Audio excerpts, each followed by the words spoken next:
Well, hello all, and welcome back to the spooky stream. My name, as always, is Mr. Harlan Guthrie, and I am here once again with my lovely wife, Mrs. Jo Guthrie. How are you tonight, my love? I'm doing wonderful. How are you, darling? I am excellent, and we have a special guest here tonight. For the first time on the spooky stream, we are joined by the one and only, my best friend, Mr. Henry Guthrie.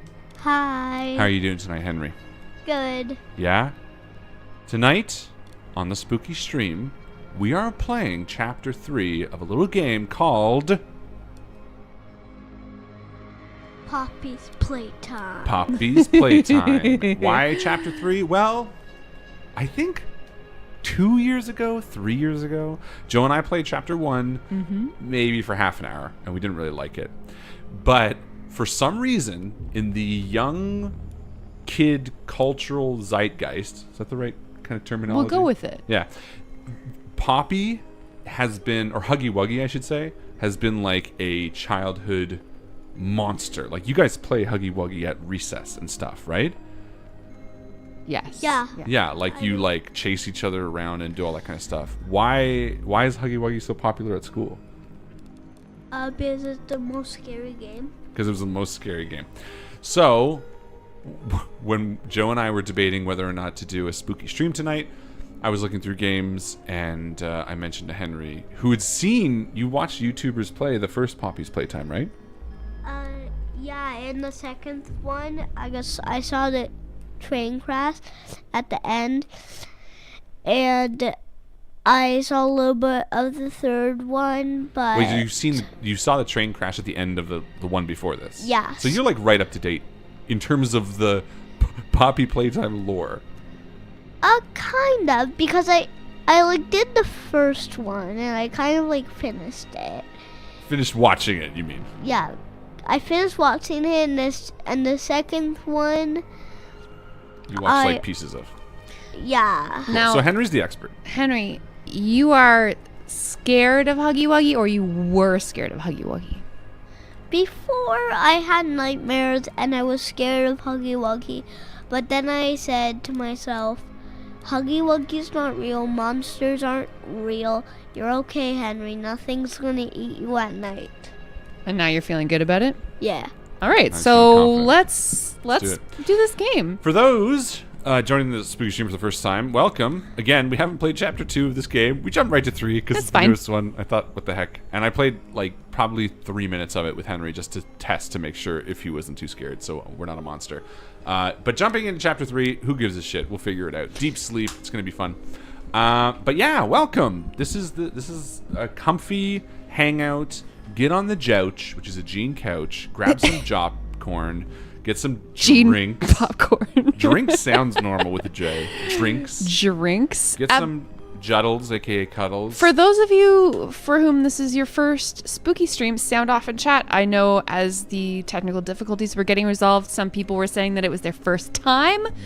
So welcome. Welcome. I see Arthur, Jabriel, Jerix, Jethno, Seer of Time, June, Drash Janda, Dren, Hey. Hello to all of you. Yeah. Dread, Jalindi. Lindy?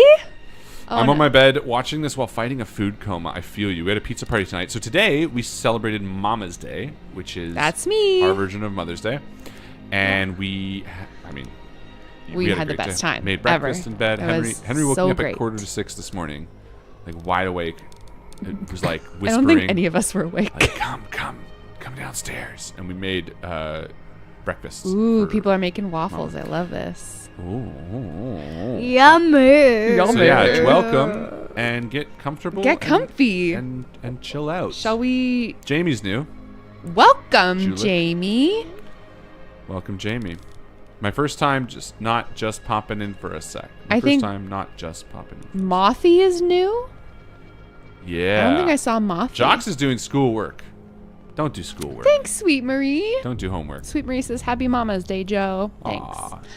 And we got Bubba, Ermi, Aster, Blues, Random Gameplays, and Toulouse. It's Darkther's first spooky stream? Darkther's first Welcome. spooky stream. Darkther. Yeah, welcome. So, I don't know whether you came here from Malevolent, previous spooky streams, Invictus, Dice Shame, or Divisor. Welcome, one and all. Welcome, Ichigo Kurosaki. Yeah, let's do this thing, right? Let's freaking do it. Jump on in. Yurtgert's first time joining on Discord. Welcome. Yogurts. What's the time? Playtime! S-M-I-O-E every day! When you are down and out, no need to frown and pout. I gotta say the quality is pretty on point for this intro. It feels very 80s. It feels very real. Like that shot, right? Divisor fans rise up. Yes. Hey, Henry was in Divisor.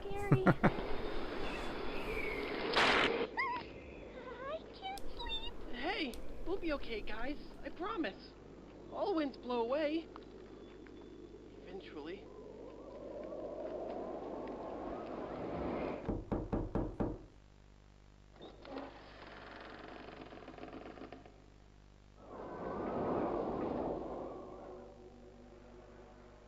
Whoa. CatNap! Please, help us go to sleep, CatNap! We need it, CatNap! Please help us! Sleep, sleep, sleep!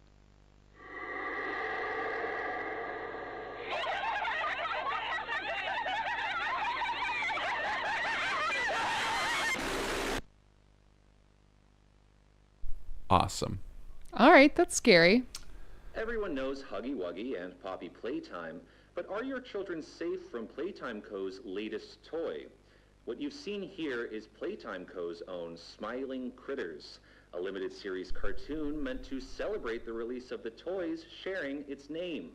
Yet both now face the fire sparked by the inclusion of one key member. This is CatNap. And like the others of his line, you just pull his little tail and seems innocent enough. However, parents across the country report their children experiencing strange and often violent nightmares. Real man jump scare. And beside them, their little grinning CatNap doll.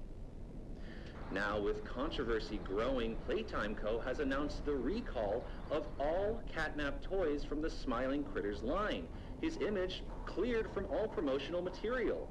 But damage already done, will disappearing be that easy?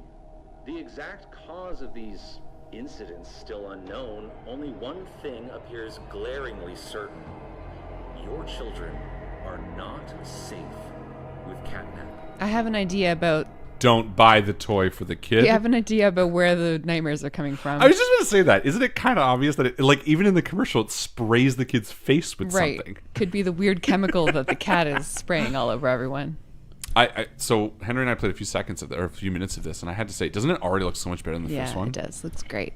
That's why I was kind of like, okay, I could get into this because it does look cool. What do you think, Henry? Yeah.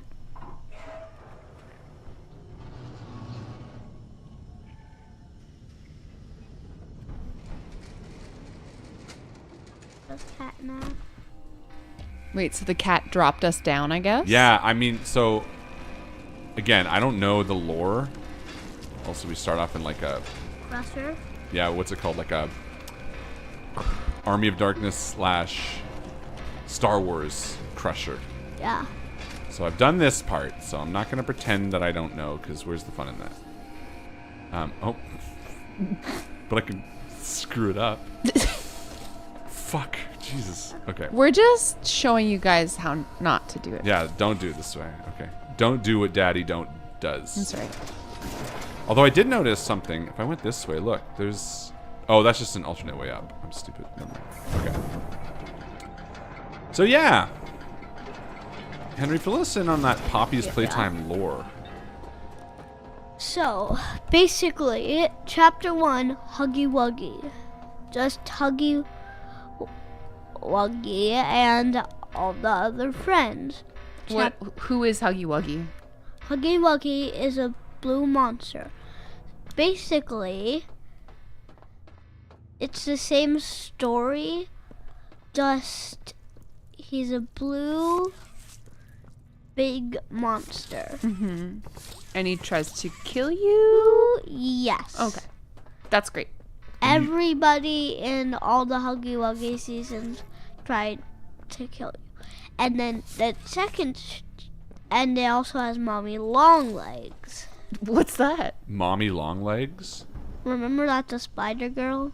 No, I don't think we even got that far. I mean, think- she sounds terrifying. Well, she's basically like a spider, and she's pink. Mm-hmm. And she's like Daddy Longlegs, But the mom version? but mom. But what's like the lore? Like why is Poppy evil? Like, you know how in like Five Nights at Freddy's Yeah. there's like a reason? I They're don't supposed to be remember what it is. toys, right? Yeah, they're supposed to be toys. Like, do you know why Huggy Wuggy is a bad guy? No, I don't know why. Okay, that's totally fair. Cat butt. Why do we have long extendo arms? Like, So- we're not a kid. Who are we? Oh, So- shh. Basically, I'll tell you. You're doing great, honey. I'm doing great at this. You're doing so Bas- good. Basically, at the beginning, you're just a investigator and you don't have the arms. And then you can't open a door, and then you find a like hammer or something, and there's a glass, and you break it, and then you get these arms. Mm-hmm. But we're a And- human person. Yeah, you're basically a human. I don't know if you are or you're not. But we probably are. Yeah, you probably are. Cool. Probably is good enough for me. Yeah, totally. Yeah. What Oh my- what am I even looking at? Oh, I know what that is. What is it? That's one of your friends. Like, Oh, that's so sad. I think there were we can patty other- cake with our friend. Oh, the doll like helped us in a previous game? I don't know, but other games are co-op. So What? I think that might have been like your friend dead or something. Cool. But Let us know how the volume is, everybody. Oh yeah, let us know volume for everybody. this is where he dumped us in at the beginning, by the way. Yeah, that's right. Wow. Good job, Hen. You're much better at orienting yourself than I am. He's got his daddy's orientation. Great. Whenever we moves. play like escape room games or whatever, Henry's always like, Mama, it's this way. Follow me. All right, Miss Harper. Please explain the situation. Spare no detail. Well, like any night, all the children were getting asleep. It was peaceful. Oh, quiet. someone's got the lore for us up CatNap there. had the red smoke in the room. Then Okay. suddenly, I'm going to read it. Hold on, let's watch this and then read that. Yeah. Nightmares happen, I know, but this, I mean, dilated pupils and quivering lips.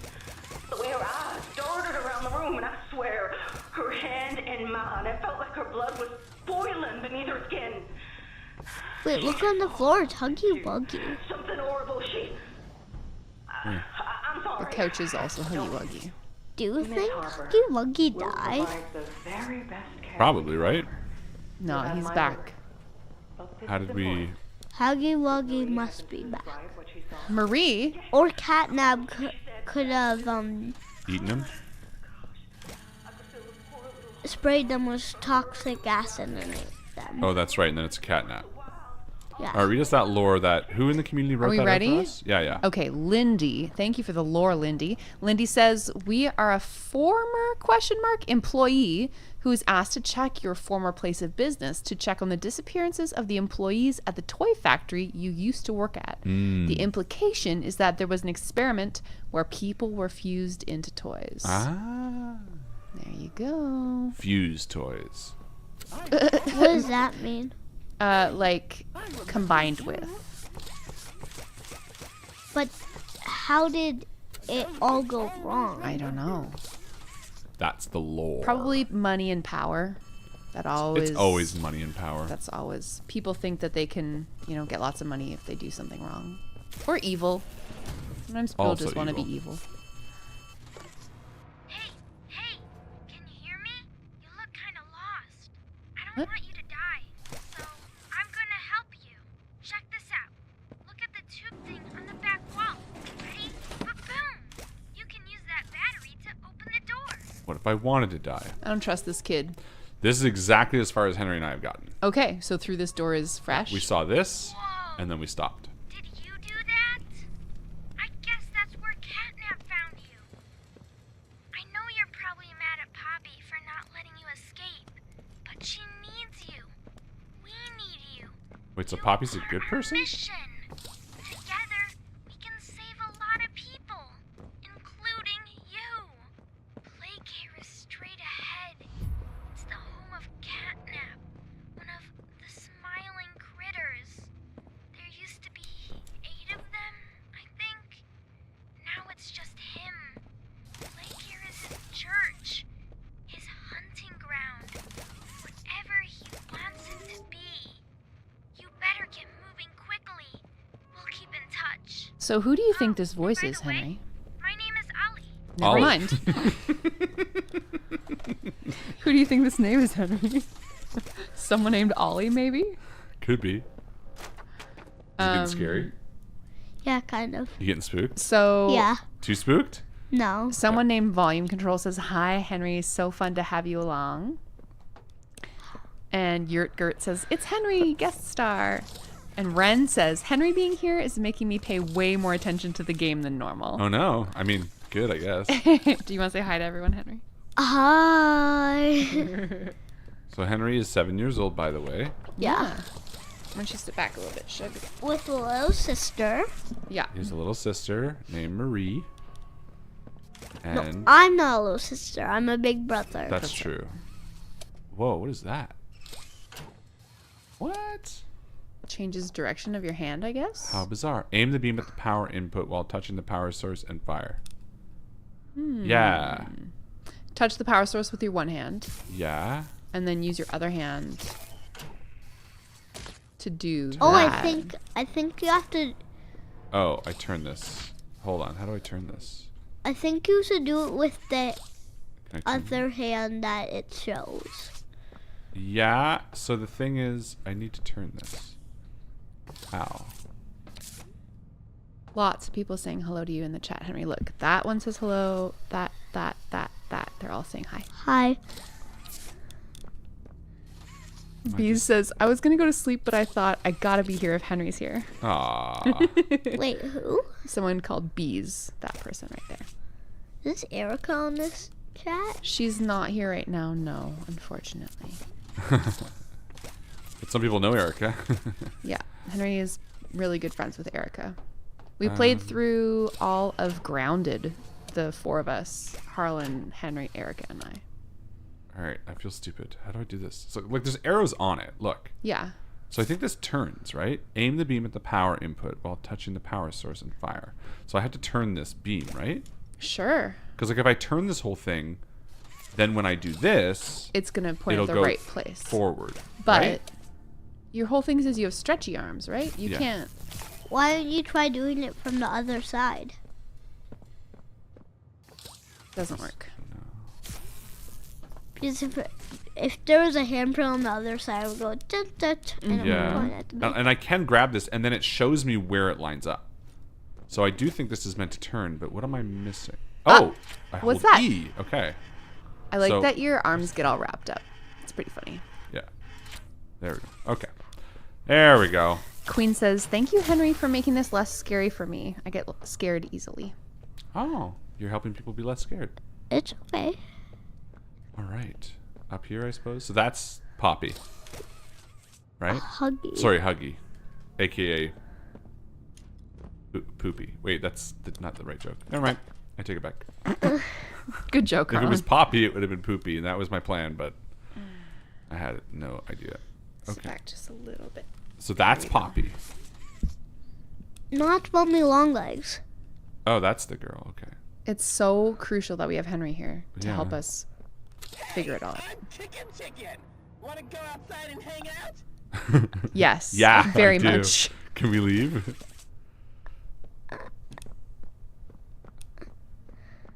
That's a Huggy Wuggy. Why do they all have blood in them? Is what I don't get. Well, so I guess that's where the lore comes from.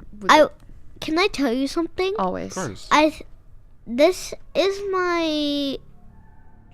This is what I think. Okay. Because the toys were combined with human DNA. Okay. I think when you kill a toy, the person inside also dies. Do you think they have feelings? Do you think that hurts if they die? Yeah, probably. So it's not great. Yeah, it's not great. Telephonic? Telepheric? What does that say? I don't know. Cool. Ooh, First good part job, done. Harley. Well done. Thanks. If that was just a tutorial, I think that was like the first stage. yeah, that was Wait. Did we die? No, we just got to a new spot. Oh, it just it had to Yeah, it was load before- loading. Okay. My name is Elliot Ludwig. When you look around at the world today, A little bit Fallout. I was gonna say almost like, well, definitely Fallout. It's funny because I keep trying to turn on the light, but it also reminds me of Half-Life. Yeah. Because Half-Life, you start off with big train ride. never get any. Faith, the Do you remember, Hen? common man has lost it. yeah. Each answer was different, and I could perhaps see some little truth in each. But I think each was also missing something. Whoa, what the Something fuck? Simple. Oh my gosh. Not one of them could muster What is this? The Technodrome? Like, Does it not look like the Technodrome? I don't know what that is. That's from Teenage Mutant Ninja Turtle cartoon. smile is love. You got cooler cred than me right now. Is understanding. No, you know it. And there is nothing No, I don't. That's where Shredder hangs out. I never really liked that. And cartoon. Krang, really? Yeah. Oh, dude. I've never watched it. Guys, we have a new show we're gonna watch. only through hopes and dreams. Let me guess. No more You know, I gotta spooky say though, stream. I gotta say, I appreciate. So here's the thing that I find so many of these like, oh, the villain is a stupid cuddly monster with teeth. They play way too much on like the, oh, here is like the facility they were manufactured in. So far, the fact that whatever lore is here justifies a giant underground techno dome in a cave, to me, is awesome. Yeah. That's so much cooler. I've bought in. Because I don't care. I don't need a real world like, oh, here's the factory. And clearly 3 chapters into this series, they're like, we don't care anymore either. Let's just have fun with it. And that to me is such a better game. Like the Half-Life facility doesn't make sense to have like 30 floors underground and to be trapped. Who cares? It's a game. Have fun with it. Yeah. Rule of cool. Rule of cool. I'm way more into this chapter than I ever was the first one. Yeah. May create a Rant over. What do you think, Henry? You like this one better so far? Yeah. Or? Yeah. children need not be afraid. It reminds me of BioShock. For those who have played BioShock. A little bit, yeah. Toys are nothing without them. These children deserve to smile. They deserve to love. And they deserve a safe home. That is why Yo. it is with enormous pleasure That's that cool. as the founder of Playtime Co., I announce Playcare, our very own on-site orphanage. But it's not only Whoa. that. It's a This school, reminds me of that room that we saw yesterday place to with the belong. clouds floating in it. Yeah. Remember? Ecosystem Yeah. beneath the surface. It also reminds me of another game we were playing, Friendly Neighbor. Detail to ensuring a child's Hood? smile. Its teachers and counselors, Friendly neighbor. Yeah, I remember it was like a puppet shooter. Oh, yeah. That was kind of like the Muppets. Yeah. It was good, but the gameplay was too repetitive. Enter these doors. For what gives life its meaning if not a smile? Wow. Much better looking. Very better than cool. Chad is into it. Me again. Wait, look Ollie. behind you. Cool place, right? The kids used to live here. Now look at it. Anyways, do you see Wait, I that saw- statue in the middle of the room? Take the stairs that go under it. There's a really cool room in there that powers literally all of Playcare. I can give you a key down there. Does anybody here trust Ollie? Absolutely I not. do not trust Ollie at all. I do. Really? Henry raised his hand like he was in class. Henry, Ollie is gonna be a Do we- monster. Henry, what do you think? Is Ollie maybe one of the kids from the orphanage who's trying to help us? What do you think? Who is Ollie? Just a friendly voice. We got to teach you to be distrustful. You naturally. want my terrible guess? Here's my stupid guess for who Ollie is. Okay. Based on nothing. Ollie is the reincarnated soul. No, not reincarnated. Maybe reincarnated.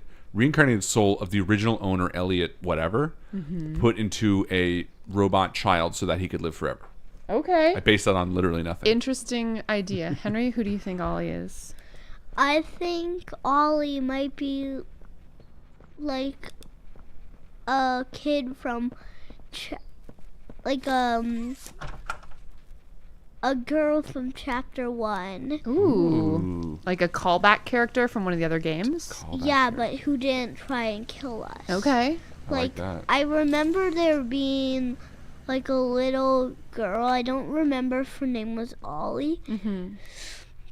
And she was like a puppet, and she was the same. So I think that might be cool. I think maybe Ollie is one of the other toys that So, you got the key. that Now the the cat question is you're keeping probably captive. asking yourself is, where does it go? Well, head back out, and you should find a door just to the left of the cable car you took down here. Marvin The says he door- likes your theory the best, Henry. Door to the left of the cable car. That? That looks about right. I do love how far these go. They Side go- note, if this was all like cool, like, not monstrous, It's how so fun would fun. this daycare be? Yeah. Are you kidding? You got If counselor. this was an actual carnival, like a VR game, just like a carnival VR game where there wasn't monsters, this would be so fun. Yeah, Oh, it would yeah. be great. And it wouldn't be like chorus like this. Yeah. But it's a daycare.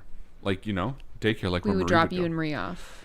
There's a toy store. Every child should have a toy. Every child of Playcare can find one here. Home sweet home. Can't I read always that. appreciate an in-game map Same. also. School, playhouse, counselor's office. It's funny. It also reminds me of Fallout because I'm in Nuka World right now. And Nuka World has like a similar vibe. Yeah, kind of. Look at this. It's like a It's a mask table for your candles. masks. I don't know if they're masks. What's that on the table? There's like it looks like Math. it could be a collectible. The little white That? thing. Yeah. No, I don't know if this game has collectibles like that. Is this where Gert says you two have one cool kid. Yeah, we do. Henry's I mean, the we've got best. 2 cool kids, but the one just can't really talk yet. Yeah. She just goes nah bah bah bah bah. Blah, blah, blah, blah. She's good at that though. She has 4 teeth now. Vampire baby. Yep. All right. I'm invested. Better than scratches. Watch your step. Always remain aware of your surroundings. Falls might be lethal. I said what I said. I said what I said. Welcome Whoa. to the gas production zone. We have gas production zones here in the Guthrie household as well. All that gas you see coming from the machine is made right here in the factory. Whoa. It's called the red smoke.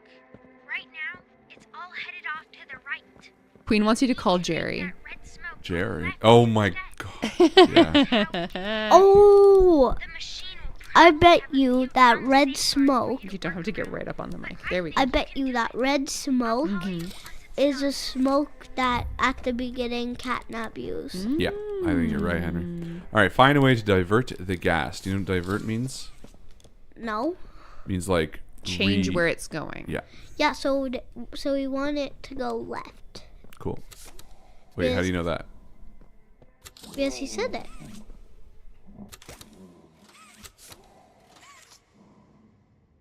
I think if you do that 10 more times, it's going to work. But listen.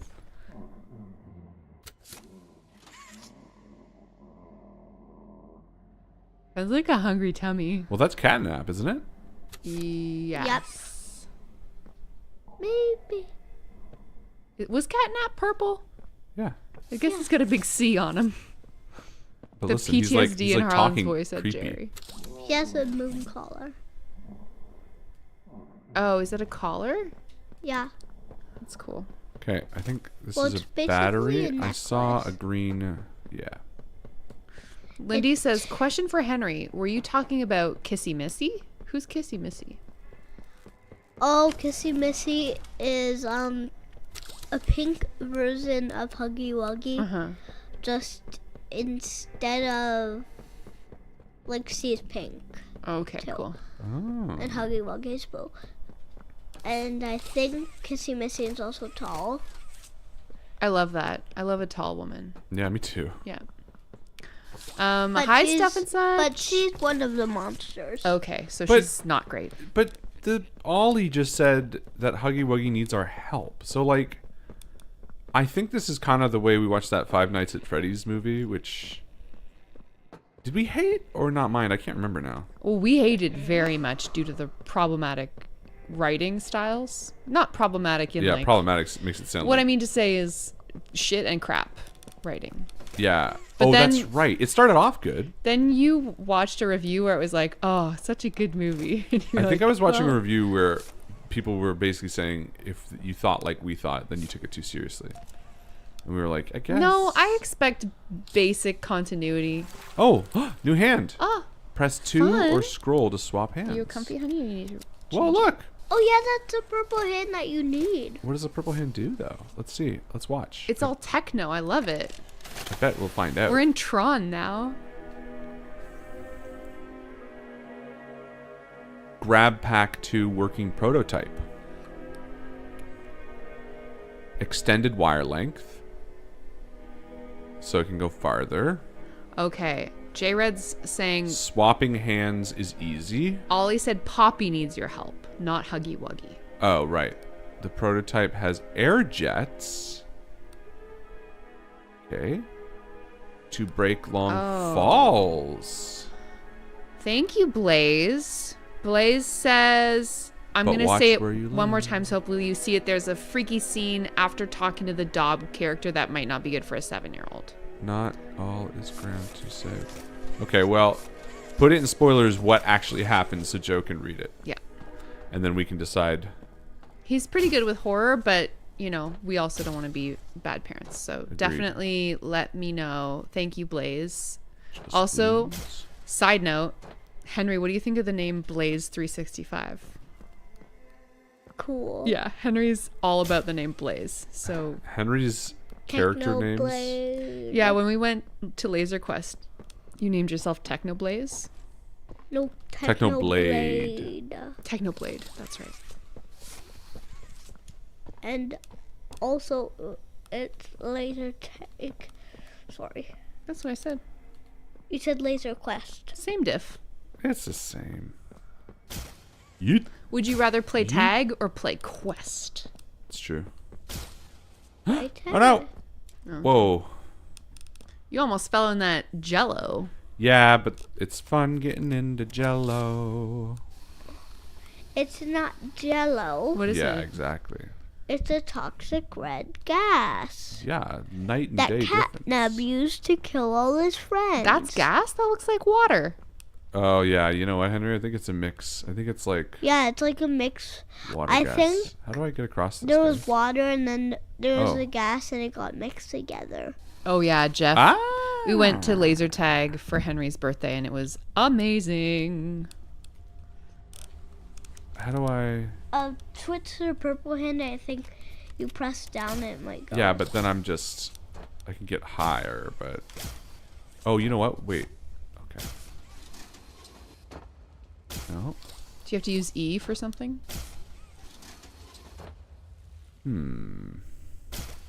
Oh, maybe you have to. Yes, thank you, Merrick's. That's exactly what it looks like. Look at that jello, see? That's what it looks like. What? Jello. Oh yeah. But just How do I pull myself over there? Do I just push?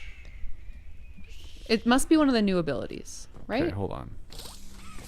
It even says purple hand. Yeah, but hold on. That just gives me. maybe you have to jump somewhere up high. I'm wondering if I shouldn't have pulled it all the way over here. I doubt it would lock you out. Oh, though. wait a minute. Is that a grabby thing?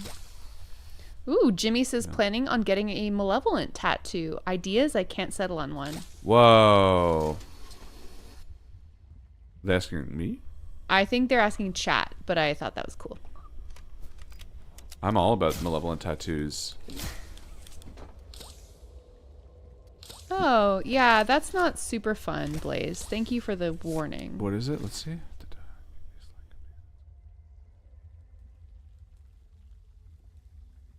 Yeah, that's probably pretty bad.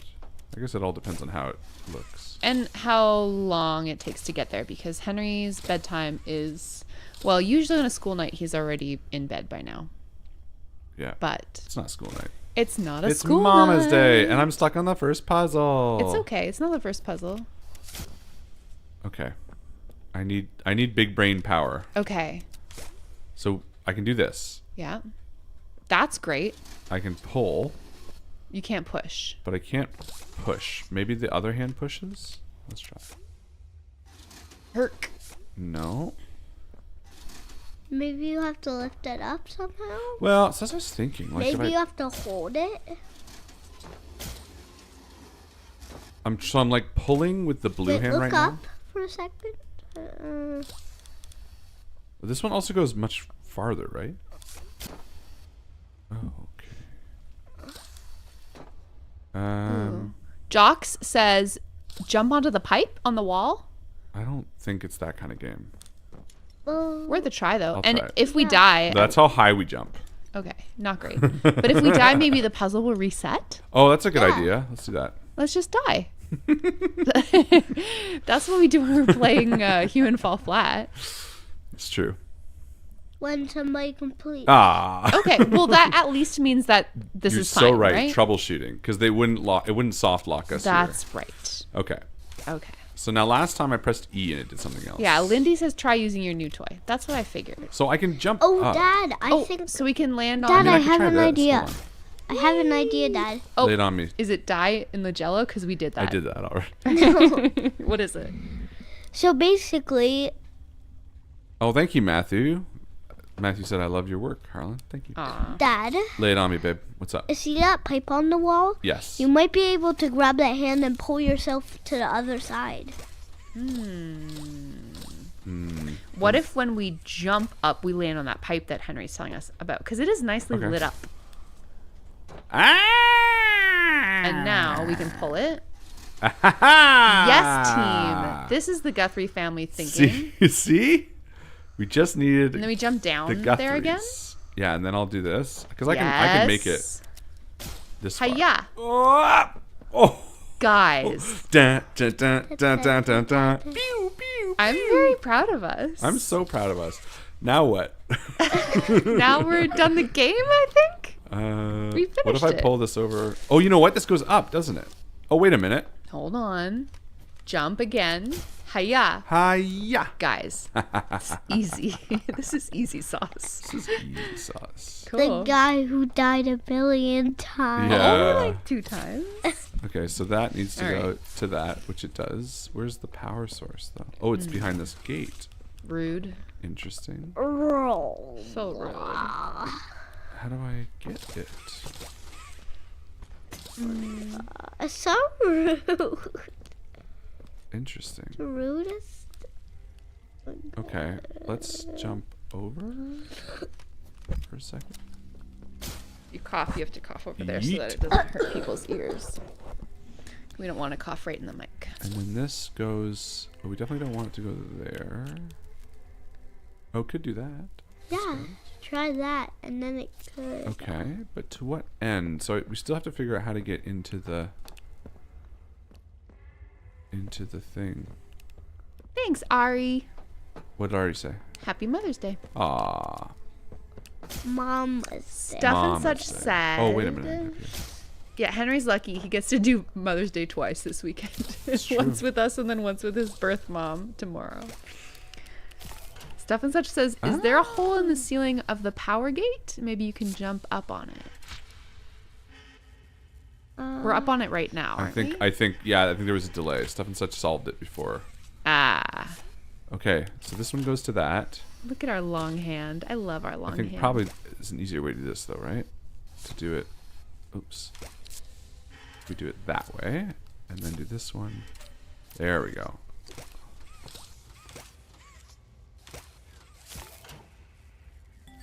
Hiya. Okay, so that opens something. Aw, thanks, everybody. Perfect. And now we do the same thing.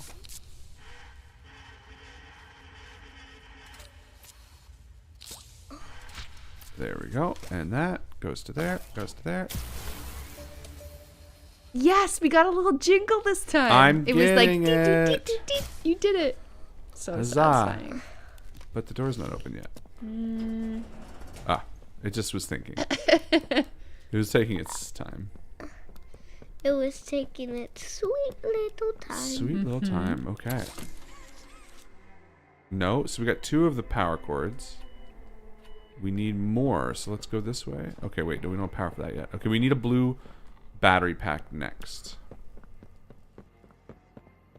Did we see one anywhere? Thanks, chat. Everyone's being so sweet. Aww.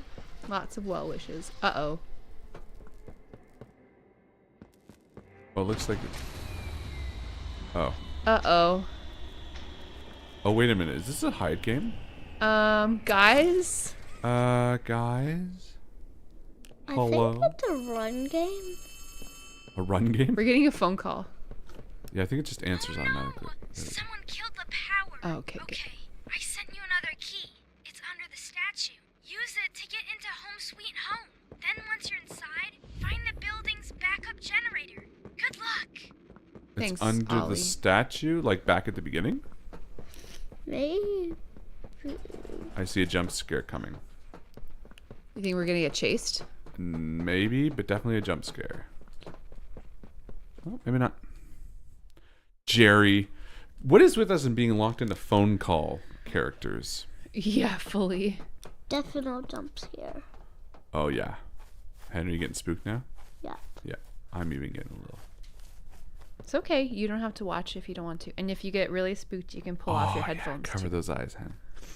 He's doing the peek through fingers thing. That's the way to do it. Absolutely. Classic If kid I had move. a blanket, I would pull it up to my, just underneath my eyes. I can never wear glasses when I'm watching a scary movie because I always put my hands over my eyes and then I get them all smudgy. Restore power in Home Sweet Home. All right. Let's do it. Yep. Go to the bathroom? He's just going to hop away from the couch for a second. Gert says, I keep forgetting to say it was so special to have you briefly appear on Old Gods of Appalachia last season. I literally screamed. Oh, thank you, Yurtgert. Assuming that was the name, Yurtgert, right? Yeah. Oh, boy. So, entrance was there. Thank you. I actually got a award for that. Voice actor guest star. Yeah, Audioverse Awards. Yeah, which is very fun. Rosie says, I also peek through my fingers when watching scary stuff. It's the best way to do it. Rosie. I'm not going to wear my headphones because I'm too scared to That's listen. okay. You don't That's have to. totally honey. fair. But I will watch. Okay. Cool. You don't have to go that close to the mic. A little farther. There we go. That's perfect. Classic kid stuff. Yep. Never really know how to go too close. Which one's the right Home Sweet Home? Lambda says, I wear beanies a lot. That's like a toque. And so I'll just take my glasses off and pull the beanie down over my eyes. So they Fair. pull their hat down. Fair and valid. Is this Home Sweet Home? Probably. And Oh, Ren lights says, are on. I just watch with smudgy glasses. Ah, here we go. Oh, look at this. Okay. Definitely. Definitely creepy vibes. Creepy, Yes, maybe. creepy. Getting spooked. Yes. That's why it's called the spookies. Why don't you put these around your neck when you're not listening? That's a good that idea, They're not 'cause getting they all squeak. rattly. Uh-oh. There Oh, you go. no. And Red just leave them stuff. like that. If There we enter, go. are we just gonna die? Perfect. Uh-oh. Uh-oh, guys. Hello? Hello? How do we escape? Oh. Who's Look, that? Huggy's head. No. Huggy Wuggy's head. This is gonna be like a dream sequence. Oh, we don't even have our mitts. Uh-oh. We're hand-free. Oh yeah, this is gonna get spooked. Lindy says, I introduced my mom to 9 to Midnight a bit ago, and she loved it. Oh, Oh, that's great. fun. Thanks for sharing the show, Lindy. I forgot about 9 to midnight. What are we at? 4 now? 9, 4 midnight? That's what this year will be. Oh, this is gonna get scary. Happy and fun way was it done? Why? Happy and fun. Why was it done? That said no, but it's just dials. No. What? Wait, you saw that? what? You thought that said no? Video. Yeah, that just says hello. No. Okay, let's go this way. All right, we're gonna get jump scares. Primo Yeah. jump scares here. You ready for the jump scare, Henry? Tragic news this morning as of 9:45 a.m. Oh, Local never mind. authorities report that the body of a young boy Oh, you know what they're doing? They're doing the PSPT. Yeah, PD Cruiser. They're doing the playable trailer. comment regarding the discovery. Whoa, what is this spooky little thing? Okay. It's sickening. Hello? Ludwig was a great man. Hello? Volume control says, gotta say, I'm so glad I was able to catch this stream with special guest Henry. I had a really rough day, and this is such a delight and filling me back up. Oh, sorry you had a rough day. Thanks for joining us. Thank Hopefully- you, everyone, for being here on the Discord with us. Hopefully what made it rough is a solvable solution. You okay, honey? Yeah. Okay. You need to run. Oh shit. Ready? I'm gonna turn around. This is gonna be scary. Oh, did you see that? No, where was it? There was something leaning in the door. Oh, this is gonna get spooky. Henry, don't look. No, there's nothing. Despite Playtime's proclamation He's just in a dark hallway. That's creepy though. Someone phoning and then just saying you need to run. Is this the first time that Poppy's Playtime series has scared you, Harlan? I mean, again, we played 20 minutes of the first one. Yeah, and that's I got fair. really bored. So yeah, I'm feeling I'm feeling the prickle of nervousness. There's a scary banging noise. Henry's gone full. Oh look! Did you see the big spooky cat thing? Mm-hmm. Cats are scary. It wants you.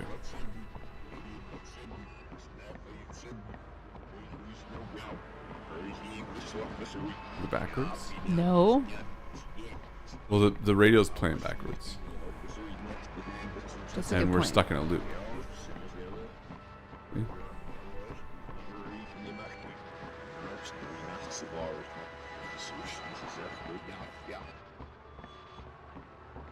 Can't you go to the right there? No. Oh, never mind. I just have to keep going forward. All right, we're gonna run. You ready? Jimmy says, how can I live, laugh, and love in these conditions?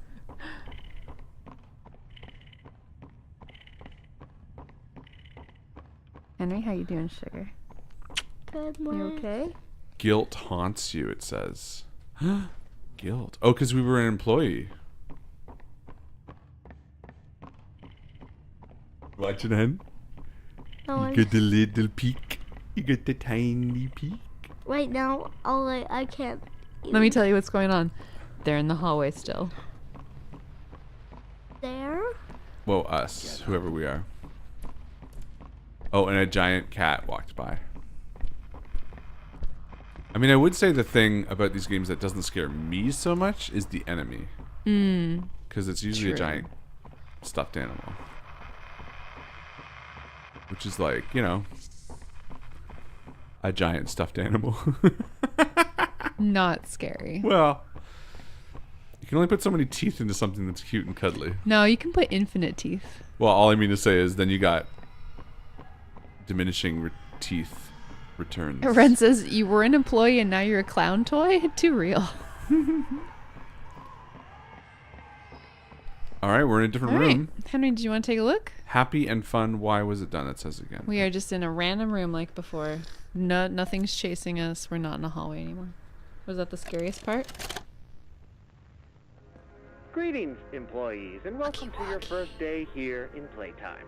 We're certain that in the days to come, you'll find your new family here every bit as loving and supportive as your own. Feel free to wander the halls, sit in the mess for lunch, or watch our children play and learn to their little heart's content. Join the innovationists, where the bounds of science are continuously pushed. Or join the counselors of Playcare, whose diligence and care for our children will help shape a brighter future. Just you see. Now, every one of you has your part in that future, so should you come back tomorrow feeling unhappy for where you are or what you've done, worry not, for your supervisor is here and happy to listen. And should you come back years later, your conscience finally getting the better of you, whoa, look at all them teeth. Oh. Apparently jump scare with the tape. Oh, jump scare with the tape? Yeah, it's gonna be scary. Jump scare with the tape. Maybe this is the scary part, the face. It's gonna jump out. It's gonna jump out and lick our face. Or something. Smile at you from a shadow. Their smiling mouths full of teeth and meat and plastic. Watching and waiting patiently for their turn. Nothing. I'm just giggling because we're all sitting here on the edge of our seat waiting for the scary thing to happen. Such time to figure your place in the world you've left. A world. The only jump scare you need. A little picture of Marito. Welcome home. Oh, whoa, no. Huggy Wuggy's here. Look. Uh-oh. He's coming out of the screen. Ah! He ate us. How scary was that? Scale of 1 to 10. For me? Yeah. Without the Well, it wasn't a jump scare. It was, to me, that was the kind of horror I like. Yeah. Henry, what did you think? Scale of 1 to 10. Oh, there we go.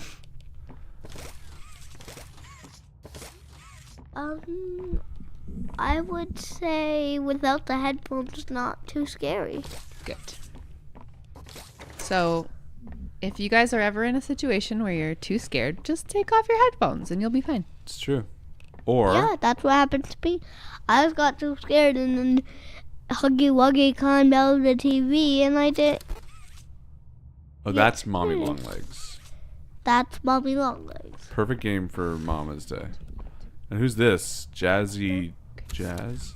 I don't know. Oh, that's Daddy Longlegs. I never seen Daddy Longlegs. Okay, let's go down this hole. Wait, so we were supposed to get Oh, yeah, check this out. Were we supposed to get eaten by Huggy Wuggy? Yeah. Yeah, I think that was a dream sequence. You know what I mean? Like, I don't think. Oh yeah, because that's actually true. Because we got the red mist, right? Yeah. That gives kids nightmares, and then we had a nightmare. We had a nightmare. So now we're probably gonna have another nightmare. Uh-oh. Or die. Did I say die? Because I meant die. No, you said nightmare.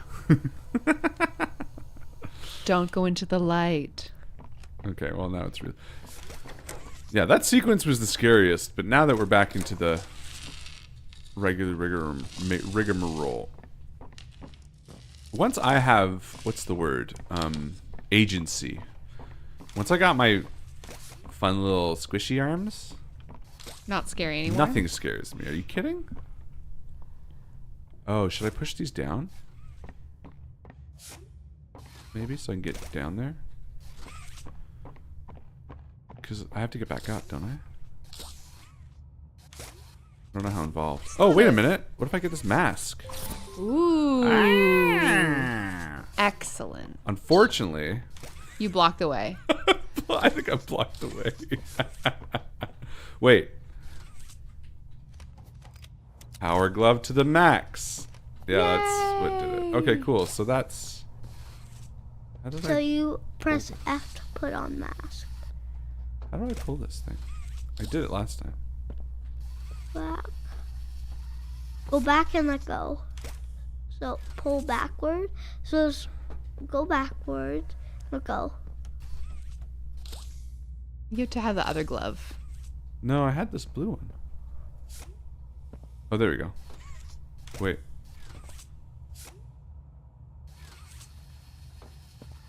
What? I did this last time, right? You did Almost with without both thinking. arms. Try with both. He doesn't want to. What does that say? E? No. F? Well, that's a different mask. Take it off. What happened? Okay, I'll try the different mask. I mean the different glove. No. Okay, so I'm attached. If I click, it pulls the glove back. If I hold it, it does this weird pulley sound. If I press E, nothing happens. What if I hold it and then press E? Nothing. Spacebar, control. Pinch says, I think you clicked it with both hands, Harlan. Did I? Okay. Yeah, you did it with both hands. It's still not doing anything. What? Come on.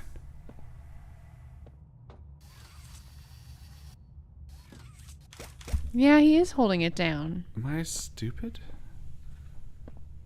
Am I forgetting something really obvious? What on earth? Okay, hold on.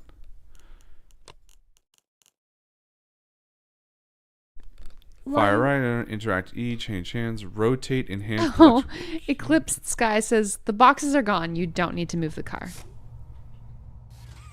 The boxes are gone. Yeah, you already completed the puzzle, so you can just go through. The boxes that you broke with the car, Yeah. they're gone. So you can just go through the... Oh. Oh, yeah, you can just go. Really? Yeah. Oh, but I died. But you didn't have a gas mask last time. Oh. Where am I going? Just forward. Oh. I see. Thank you very much, Eclipsed Sky. Thanks, Eclipse Sky. Appreciate that. Wait, what? What? Wait, hold on. Hold on, guys. Are we back at the beginning? Yeah. I'm very confused. Oh, I wonder... Okay. I wonder if this is a shortcut. And it would have been locked, and then when I broke the thing, it opened. But you know what? We need the mask, so... You know what? I'm not going to ask questions. We're not worried about it. Spooky streams aren't about questions. They're They're about about spooks. Answers. And answers. Henry's getting the headphones back on. Yeah, because Well it's done, not spooky Henny. anymore. Thanks. Who is that helped us? Eclipsed Sky. Open the door. Queen. Oh, look, there's our kitty. Oh. Hi, kitty. Try to pet the kitty. I want to pet you. All I had to do is play this game like Marie would. Yeah. She's fearless. Can we please put the gloves in our mouth? All she does. Queen asserts that spooky streams are about calling Jerry. So That's also true. Mhm. I would also argue that spooky streams are about talking about food. That's true. And having terrible takes about food. Yeah. For everyone's sake. And having Henry, what's the best? nightmare. Henry, what's the best flavor of pie? Sit back, sweetie. Yeah, what's the best flavor of pie? Flavor? Yeah. Type or of pie. type, I guess. Type, I guess. Oh, look, it's Huggy Wuggy. That's Kissy Missy. I don't think so. Huggy Pretty Wuggy. sure. What if you go up to her? I'm trying to. Is she a bad guy or what? What's she looking at? A picture, I think? Of what? Herself? Is she gonna kill us, Henry? Is she a bad guy or what? She's looking at her phone. She is. She's just texting. She's just scrolling Instagram. Lazy. Ugh. Henry, what's the best type of pie? What's it called? Pecan pie. Yeah, pecan pie. Yeah. Delicious. Nice. What do you like more, cake or pie? Yes, chat. Henry wants to know whether you like pie or cake. You're gonna start a war, Henry. I like pie. Daddy likes cake. Mama likes pie. Because cake is better. Marie likes pie. We got cake. We got 2 for cake. Oh, how do I get up there? Oh, Marvin's a steak and kidney pie because he's a maniac. well, because he's from... Hey, you know, Marvin, Henry, is from England, and that's where we're going. So steak and kidney pie is something we're going to have to eat there. Wait, what's kidney pie? Kidney is an organ that's in your body. It's right Wait, here. It's so, what makes... So you take it out and put it in a pie and then eat it? Well, it's not people kidneys. I mean, it could be. Kidneys actually make pee. I don't think they make pee. Don't they filter your pee? They filter blood and they create urine. That's fair. Why would I be questioning you? You're the brains. Not the brains. I just know more about bodies than And you pee. do. I know everything there is to know about pee. Can I go in here? That looks like a thing I can go in, right? No. I think But look, more people whatever. are liking. Oh, thank you, Queen. What? Queen started an official poll about cake versus pie. Oh. So how did I do this last time? Earlier, Queen wanted to know what your favorite food is, Henry. What my favorite food is? Yeah. It's calamari. Attaboy. That's true. I forgot. I mean, I didn't forget. Calamari. What? Hero was being like, oh yeah, what is Henry's favorite food? And it's like, oh, of course. Oh, obviously. Calamari. You can't clip that audio. It's illegal. What audio? Me saying, I know everything there is to know about pee. Do not clip that audio. Henry, what's your favorite snack food? Oh, good question. Hi there. I'm Piggy Piggy. Let's eat. What's your favorite snack food? Perfectly apt. Piggy. Perfect piggy to be a piggy. My favorite what? Snack food. Snack food. Like, what's your favorite snack food? Like, you're watching a movie. Popcorn or... Wine. You're watching a movie, Henry, and we're watching the latest Mission Impossible, and we're at the movie theater. And What snack do you hope that we're you get getting to a few eat? snackos. What snacko are you going for first? Calamari. Yeah, but at the movie theater. That's a frou-frou movie theater. I will have one order of calamari, It's the best please. movie. It's the best movie I'm theater sorry, we in don't the have world. calamari. Yes, I will take one calamari, please. All right, guys. I'm reading the results on our pie versus cake poll. 17 for cake, 16 for pie. Yes. So it's pretty much tied. Yes. They know what's up. Calamari all day. Yep. Calamari pie? Sure. You know what the best type of pie is? What? Oregon pie. Just rip all your organs out of Okay. your body and Gross. stuff them You weirdo. into a pie and eat it.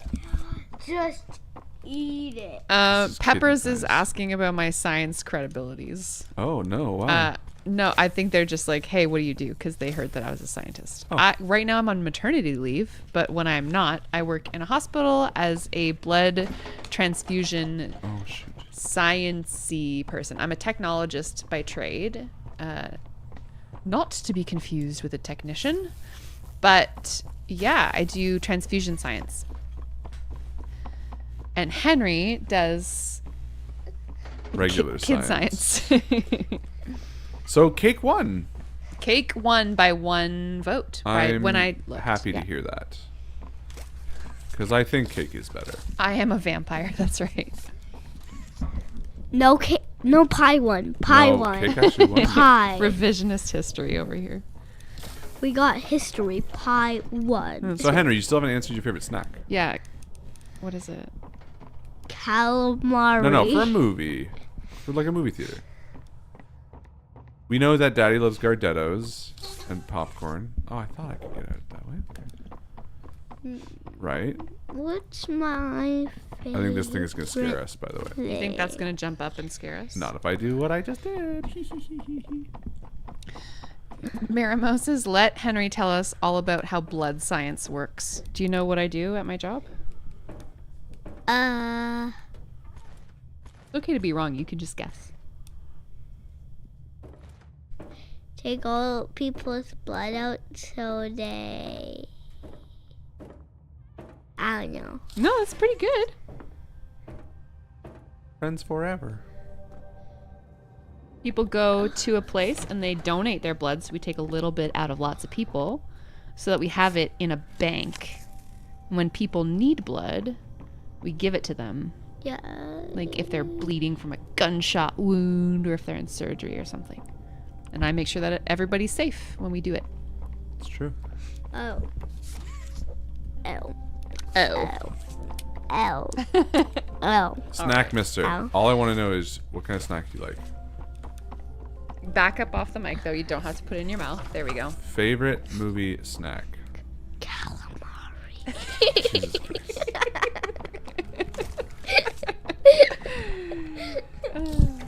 Fine. You know what? Julek Next says, time- I have no idea what a calamari is, but I'm pretty close to wanting to taste it. You don't know what a calamari is?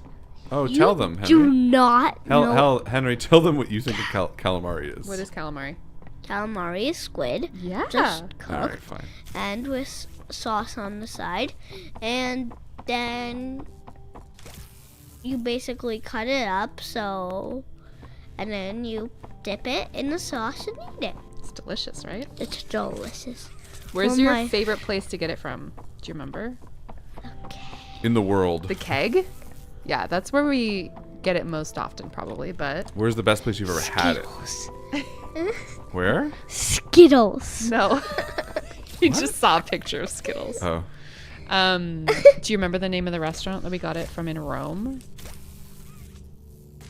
Roberto's. Yes. Good job. How frou-frou shishi we sound. Eh? Cheryl says y'all are raising that kid right.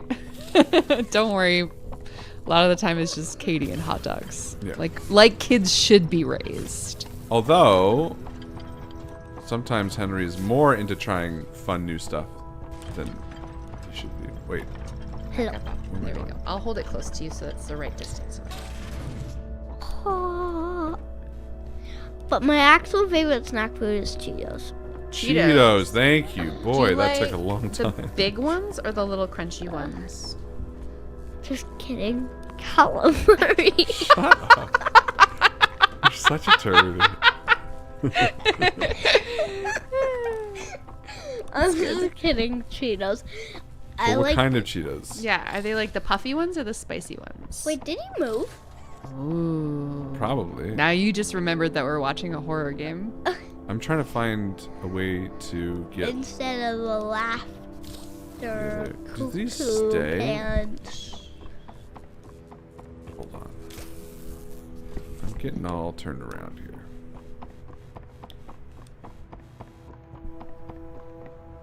Have you heard spicy Cheetos, Henry? Henry? Have you ever had spicy You heard Cheetos? spicy Cheetos? I don't think Sometimes that's what I call so. Daddy. He's my spicy Cheeto. Ooh, Ooh. I accept. They're very good. They're not. I mean, I've they're heard a they're little really good. spicy. Have you never had? No. Ooh. Flamin' Hot, right? Delishy. Love they? them. Mm-hmm. They're one of the. I mean, bringing it back to my work. They're one of the snacks in the vending machine where I will partake occasionally. What's the point of that area? Vending machines? No. It's the point of the kitchen. The point of that area. What kind of... Does is Henry like spicy food? No. Not really. I mean... Does Henry like spicy food? Well, Yeah, but you talk like... about spicy food. There's... What's the spiciest food that you like? There is a food you like that's... Me? Yeah. Yes. Me? The spiciest food that I like would Because you don't like a lot of spicy food.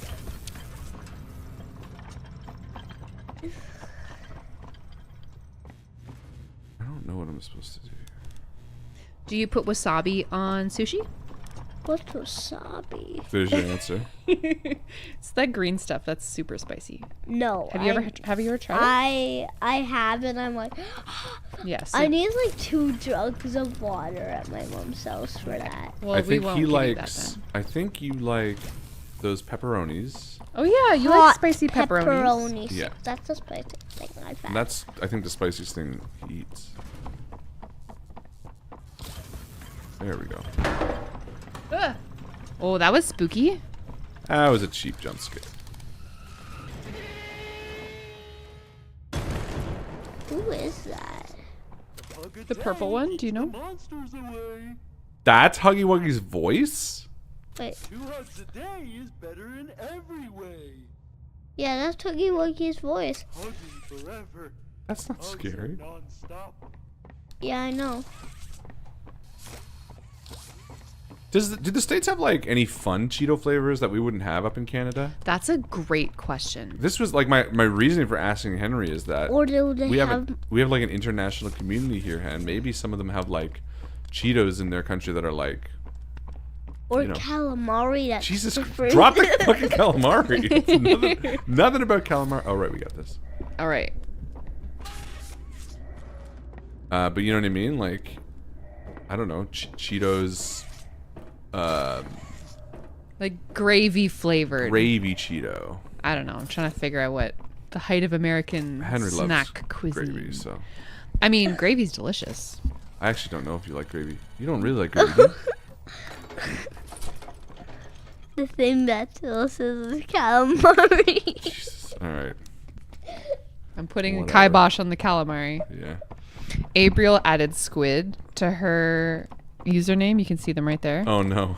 To support Henry's calamari. No. gig. Well, now listen. Thank you, April. Well, listen. No one in this family is against calamari. Calamari. No, we are is all very pro. the best. So I am good. a huge fan.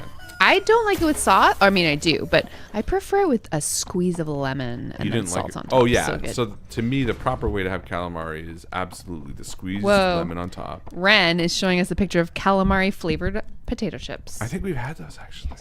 I think we bought those at. Give me that. We've had them at the supermarket. Yeah, I think we've seen them at Sweetie Bear. Because every time we do a Sweetie Bear run, we always get something calamari or like shrimp flavored. Shrimp chips. Oh Shrimp- yeah, we Oh, love that's the other shrimp snack that chips. Henry likes. Well, look at those Mexican street corn flavored. Yum. What are all those flavors? I can't get up close. Tangy chili fusion. Ooh, flamin' hot, baked, extra flamin' hot with 2 X's. I guess they don't want to put 3 because that's innuendo. Bolitas, which is chili and cheese. Mexican sweet corn. These look so good. There's a high proliferation of like Wait, Mexi flavors. who found this? This was a pinch of peppers. Oh, you know who Pinch of Peppers is? The drawing that you Oh my you goodness. picked. The drawing that you picked out of your of the pictures that The came. The one that on your Arthur computer. drawing. The one of Arthur. Oh yeah. Over there with the knife and the gun and the backpack. Oh yeah. Peppers is the person who. Can I just say, drew those. Peppers? Those stickers are so Oh, cool. and they did the sticker. The Henry picked out Noel, Arthur, and John as his the 3 favorites. stickers that he wants from those. Remember those cute little animal stickers that were malevolent? Yeah. Yeah. Peppers also did made all those. Aren't they gorgeous? So talented, right? Yeah. Marimo changed their. You're my new favorite friend. Aw. Oh no. Marimo changed their screen name to Marilamarimo to try to make it look like calamari. Marimar. Like Malamari. Marilamarimo. Thank you. Somebody gets me. Get you. Very good. Oh my gosh. We're getting more squids in the usernames. Oh no. JK Trash Panda just put a calamari. Thank you. It just says calamari. Pepper says, I'm Henry's new favorite friend. Everyone get out of my way. Yeah, everyone get out for a way. Yeah, that's right. Wow, look at them all. Ding, ding, ding, ding. We just got a calamari war. Yep, calamari war. All right, what's happening in the game now? I'm playing it and winning and doing a great. Daddy's playing it and winning and doing an amazing job. However, it is 8:22. Yep. So I think in about 8 minutes. I think probably even soon. When's a good time to pause the game for a second? I think as soon as I finish this puzzle, We are should going to probably put get Henry to bed. The little guy to bed. Especially because we're leaving on a happy note and not a spooky, scary note. Yes. And we'll just pause the stream so everyone can hang out. Yes. How does that sound, Hem? We can sing lullabies and we'll be gone for like less than 5 minutes. Cool. And we'll be right back. All right, let me just solve this, which I believe. Did you does want to say that. goodnight to the stream, Henry? Good night. I will watch this video tomorrow in bed. Oh, you're going to watch it back. So, did you want to say like thank you or Thank anything you. special? And I like all your calamaris at the end of your names. I hope you keep them. Yeah. Did you have a fun first stream? Yeah. Whoever doesn't like calamari does not know. Maybe like give it another try, you know? We'll be positive. Whoever does not like calamari needs. Oh my god. Everyone's posting. Should give it another chance. Let's go with that. Yeah. Because you sometimes don't like trying. How many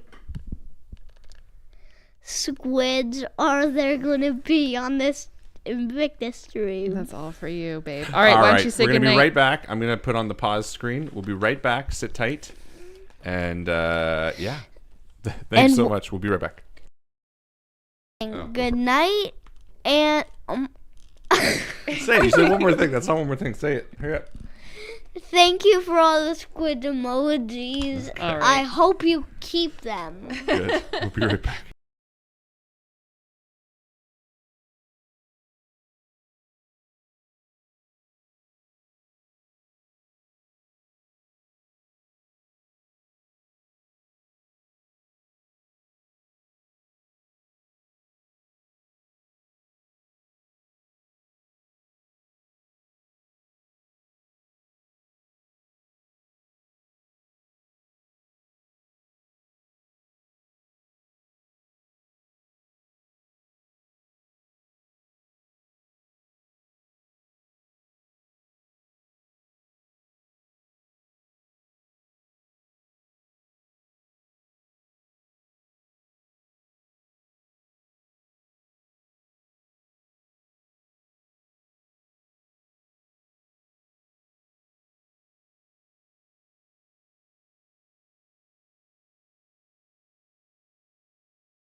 All right. Here we are. We're back. Kids in bed. Abed. We'll see. I could see spooky dreams. I could see. You think he's going to get up? It's possible. Nah, I don't know. Maybe. Part of the deal was He's not allowed to have nightmares. you're not allowed to have nightmares. Mm-hmm. No, but he was very much into the idea that no, I'm not going to be scared at all. Don't worry, don't worry, don't worry. So I think he'll know that we'll be like always referencing the fact that he got scared if he does end up getting out of bed. But at the same time, I think he also really enjoyed chatting. Mm-hmm. So I could totally see him opening the door and being like, hey, I had a nightmare and I just need to say, you know what I mean? Yeah. How kids are. We were trying to say goodnight and close the door. He's like, and tell Peppers that blah, blah, blah. And tell... Who's my new best friend? Peppers? Tell April Peppers. that... What did he say about April? He said tell April that if someone is mean to them that they're a bully. Yeah, so April, you have someone protecting you. Yeah. Queen says, I think he made a monster by letting him on. Everyone loved that, including Henry. Yeah. Yeah, Well, you know, I think he's the best. We're probably still want to protect him from the media spotlight for quite some time until he's a little bit more able to intellectually handle it and emotionally handle it. Did I but mention the power back on? you know, he's a good kid. What was I supposed to do? Find a way to return to the dome? Oh. Oh. Oh no. No! Let go! They didn't do anything wrong. Who's that? That's Poppy. Actually here to help. Oh. Wait, no, Ollie is what I was going to say. This place makes her tense. I'm glad that Ollie could help you get this far. That's Ollie. He's the reason we found you at all. Is that Huggy Wuggy though? I'm confused. Oh no, that's Pissy Wissy. But the train crash. What'd you say? I don't know. Pissy Wissy? Isn't that her name? Kissy Missy. That's what I said. Yeah, Pissy. yeah. Butt touching. Yeah, Henry's pretty cute. Aw, he's the best. Mhm. That was so fun.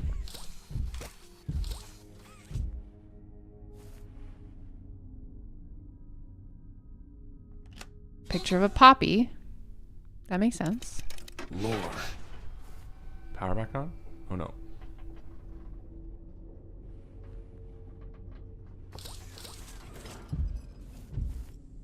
Give Pissy Wissy a kidney. Comment of the night. I'm not your enemy. That's what an enemy would say. What you mean? What's happening down here is bigger than all of us. I need you. We can get revenge on those monsters who tortured you. Who've tortured us. People tortured me? Yeah, there's like a whole thing, I guess. You're disciples of the original. The prototype. Do the honors? Yeah. Oh. Whoa. Wait, did they Dead now? die? The prototype knows we're coming by now. You try to escape, he'll kill you before you ever reach that front door. He's the reason I was trapped in that god-awful case for so long. You have no idea the things he's done. Let me help you kill him. Let me help you save everyone. We've all seen you, how capable you are. You killed Huggy. You killed Mommy. You freed me. You are perfect for this. I think there's a lot of lore we missed. CatNap is coming. He's the final obstacle the prototype has placed against us. We can't stay here. Keep yourself safe. Ollie will call you. Bye then. Okay. Okay, bye. Okay, bye. Yeah, no. Henry here was an absolute blast. That was really cute. And thank you everybody for being so sweet. Yeah, thank you for being nice to our little boy. And Hey, it's me again. Calamari. It seems like Poppy explained everything now. And she turned on the dome's backup power. Now the plan from here is pretty simple. We need to restore power to the gas production zone. First, go back to the home sweet home building you were just in. You should be able to find a big power cord somewhere around the porch. Grab it and plug it in underneath the statue. Yeah, such a kid though, eh? Like once he's got something funny. That's That's the whole thing. That's the joke. Yeah. Now, calamari. Which is pretty funny. Of course, calamari is hilarious.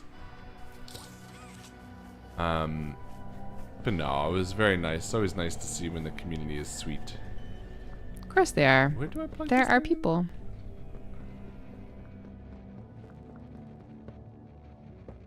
But yeah, where did she say plug it in? Under the dome or something? Down here? Maybe plug This it in. isn't the under the statue thing, is it? This is under the statue. Yeah. Cool. Toy Store. Ah! Excellent. Look at that! Remember that generator you turned on inside of Home Sweet Home? Well, that was a backup generator for just that building. And every building should have one. Now you've just taken Home Sweet Home's backup power and routed it here. We're already halfway done. We're always sweet, Harlan. Yeah. But where to go next? Everywhere is pretty dangerous around here. That playhouse especially. Yuck.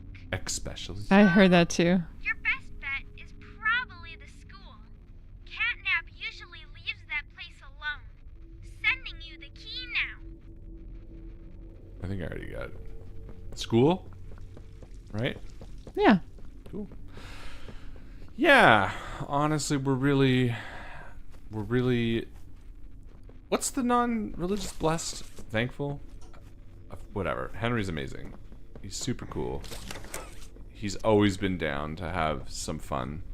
And you know, like I think his taste of calamari and his like favorite foods equal the fact that he enjoys, you know, Trying wanting to stuff. join us for a spooky stream every once in a while. Yeah. So he good kid. And yeah, Peppers, he has your drawing right next to his desk. Generator, leave, and plug the school's power cord into the center. Yeah, it'll be that easy. Careful in there. I don't think I can connect to you on that side of the dome. And you won't be alone. There's someone else in there too. They're not our what? They're not our what? They're not our what? Yeah, so when we ordered a bunch of Peppers prints because Peppers is obviously amazing. Amazing. This is Miss Delight speaking. Please excuse the interruption. Students, remain in your seats until the bell has rung. And no going in the halls without a hall pass. Oh no. Ew. Kidneys. But yeah, so we got Pepper's shipment, and then I cracked it open and showed them to Henry, and immediately he was He's like, oh, I like that attached one. He loved the Arthur one because The inventory print? He's such a little, he's like, oh, there's the gun and the knife, and does he know a thing about Malevolent? I mean, he knows lots about it. He doesn't know any of the story or the context. And when I opened the... That sounds like about how much Stuff and Such knows. Yeah. He doesn't know anything about Malevolent. I mean, he knows like the characters and the fact that one of the characters talks like this. Who he called Ultron for the longest Yeah. time. But now he knows enough. He's like, oh, that's John and that's Arthur. Yeah. Context. But he... Osmosis. Yep. And then he was all about the Animal Crossing stickers, because he saw those, and I was like, well, pick the ones that you like, because who cares? At the end of the day, he can put them on whatever he wants. Pepper says, shout out to that stupid ass Canadian tax thing. I cannot fucking believe that. So that's customs. That's just customs. whenever you ship something I call across it the taxes, border. but it's customs. It was my fault. Pretend or lie to customs about the value of your goods. Yeah. Just as a... Totally not your fault. No, of course not. But you don't know if ever you're sending something into Canada or whatever, pretend that it only costs you like $50. If it's so funny because it's so like sort of antithetical to like the way creative people, myself included, like want to value your work. It's like, oh, this is like worth this much money. Like this is how much I would sell it for. This is what it's worth. And like sending a package that you spent, $700 in terms of your effort, and then having to call it only, you know. Here, so a couple both of my $100 parents feels- worked for Canada Post, and the law is basically call it under 100. Because if it's under $100, you don't have to pay customs, I believe. Media by osmosis is so fun. Yeah. Media by osmosis. That's what I said about Henry. Oh, he right. learned about Malevolent, just like from the dribs and drabs. Work here. How are you alive? Barb? Oh. Barb says you're looking for your coworkers. Oh, we're gonna get lore. CatNap wouldn't like that you're here. You should leave. For your own safety. She sounds like someone we know. The voice actor. She sounds a little bit like Lori Winkle. Yes! A little bit, hey? I don't think it's her. No, I don't either. Could be but, though. Mhm. How do we find out? Yeah, for a second. Who's this character's name? Miss Daisy. I was just gonna say Lori. Miss Daisy, Poppy, Poppy Playtime, voice actor. No, Emilio Frangillo. I think it was Emily. Emily, what did I say? Emilio. Missy cutout, Daisy cutout, female narrator. I think, right? Yeah, Nola Poppy. Yeah, mommy like so they pull a lot of extra work. Although Eli Roth is in it. Who dat? Is this a movie? Wait a minute. Hold on. Maybe this is a movie. Oh, it's a video game. Eli Roth is the horror director, also actor. He's done a ton of shit. He did Cabin Fever. He was the bear in Inglourious Bastards. Cool. He did Green Inferno, which is like a really gross horror I movie. mean, work is work. No, I mean he doesn't need it. No, what I More mean the to say is like nothing wrong with voicing a spooky movie. No, a definitely. spooky video game. It's just kind of bizarre that he would do it. Yeah. I don't know why. Whatever. Maybe he likes the franchise. Maybe it's not. Doesn't really seem like his bag. But what do I know? I'm not a big fan of him, honestly. I don't mind him, but I think he's one of those guys that when he talks about film, I find him very intelligent and well informed. You know, like I've seen him on a podcast here or there, and he'll talk about like the classic Italian horror films and like be able to dissect them and really intelligently speak about them. And then I'm like, wow, like, you know, talking about influences and all that. And then I see a movie he makes and it's like dog shit. And I'm like, what? I'm like, why? How can you speak so informed about a movie and then make that? It just doesn't, you know what I mean? It feels so disconnected. I always get confused by people like that. When you hear them talk about movies, when you find them well informed with good takes, is it like on a blog or what's the format? That was a podcast. You're not like the other humans in that way. I wonder if your screams will sound like theirs too.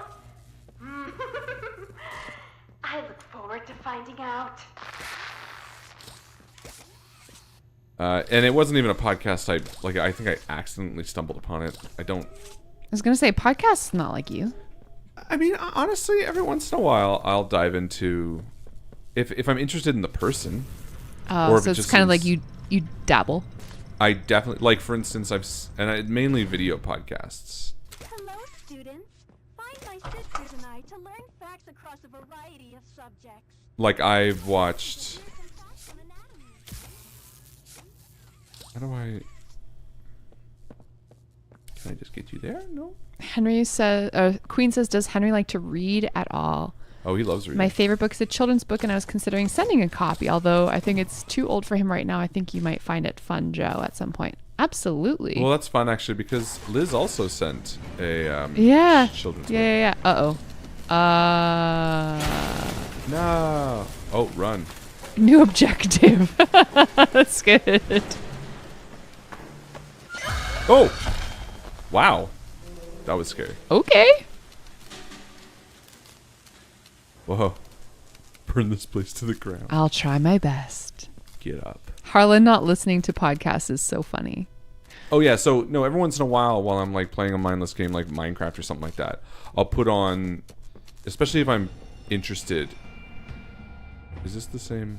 This is what when the bad thing happened. Should I leave the battery or take it? I don't know. Eek. You probably need it. Yeah, I'll hear you vibe on a topic, and it's just hard for me to know whether you're like watching a video or what you're doing exactly. I see her there. Leave me alone. She looking for you.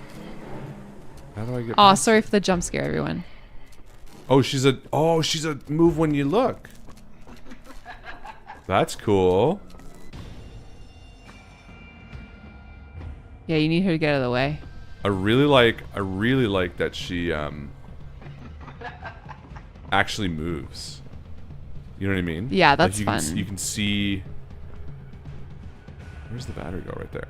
Okay, hold on. Oh, spooky. I don't like this part. Oh. I was hoping the gate was gonna shut.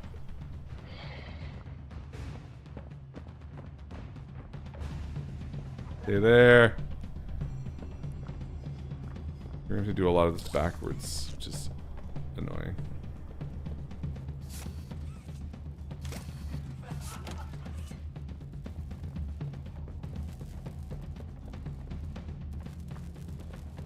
Okay.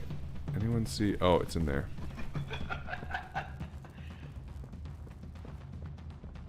Distance. No. Oh. Oh, God. I thought that was her reaching for you. Well, that scared me. How am I going to do this? Oh, I don't need this, do I? Great question. Sweet Marie has a question for the chat. She says, if you could do a podcast about something you love, what would it be? Mine would be about food or dogs. Very Great nice. question, Marie. I think Harlan would be about like some spooky private investigator from the 1920s. I think she runs faster than you do. Probably. Well, maybe not.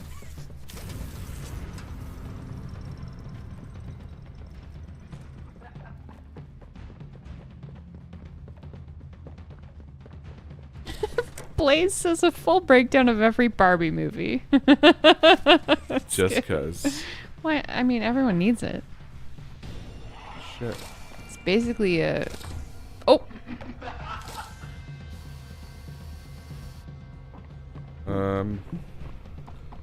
This way.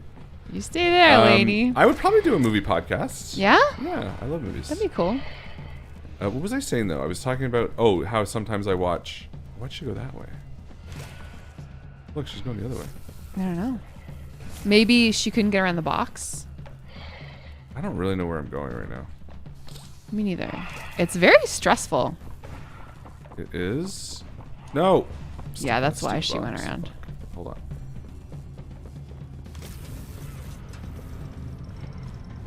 Yeah, he's definitely not at a 6th grade reading level, but he's doing well for his age. He's doing very well for his age. I think I'm just going in circles.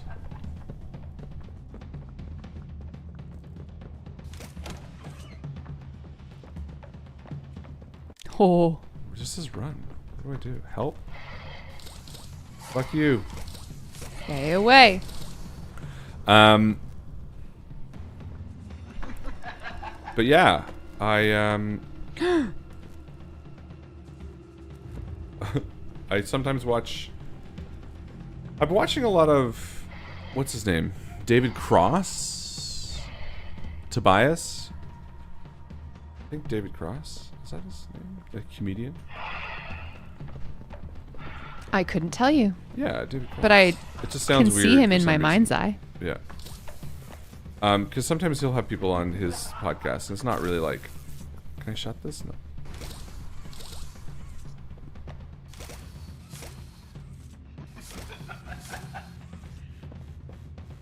Just because he'll have interesting people on that I am interested in what they have to say. But that's honestly about it. It'll be like that vibe of thing. feel like... Yeah, I have no fucking idea where we're supposed to be going. I mean, it feels like this was the right way to go. But You know I'm less than no help in this situation, wow. right? We can get power here? That's annoying.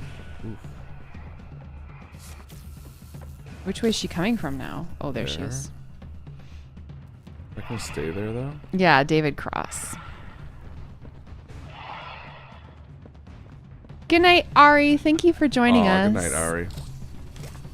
Sleep well.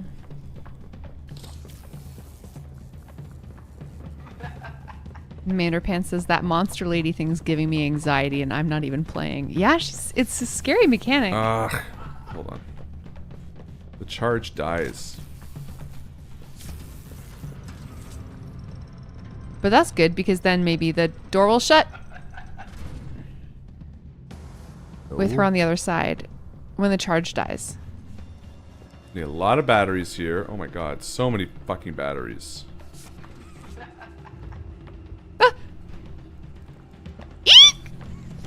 Stop. Sorry. Stop, lady. I can't scream or else the kid will wake up. Not you. I'm trying to get this lady to go. I know.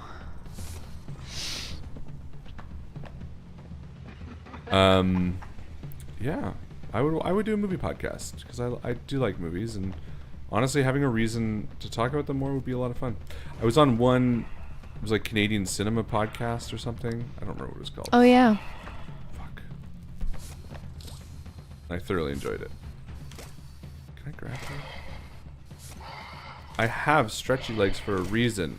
And by legs I mean Good night, Liz. hands. Good night, Liz. Drive safe. Have a good night at work. Just fucking grab that? Is it not that hand? There we go.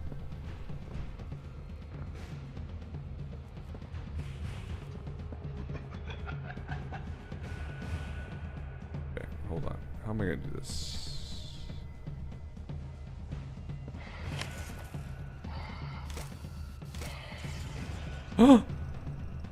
Nowhere. Of course. And so in here there must be a charge. Yeah. Can I keep her in frame? Stop it.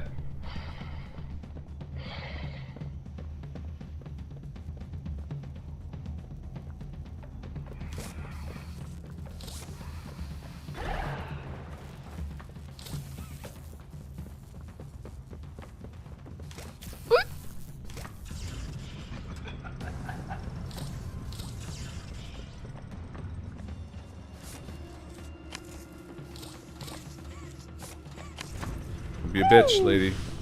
Oh my god.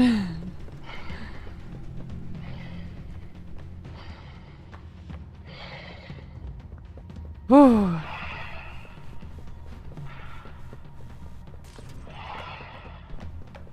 Oh. Okay, here we go. Oh. Oh, that scared me.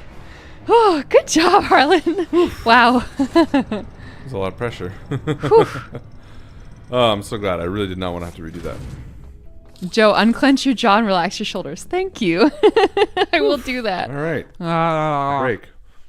I'm going to just tiptoe down the hall and check in on Henry and make sure that he's, You're a if good mom. not asleep, at least not scared. I think you are amazing. And that is such a sweet thing to do. And I will talk to the people. Well, hello, my dear friends. Welcome to the spooky stream, even though it's been on for 2 hours. So, what are we talking about? Henry's new friend, Pepper's new best friend. How cute was it when he was watching and he was like, is Erica here? Because he was like, you know, interested in talking to her. He's a big fan of hanging out with our friends, and we love that.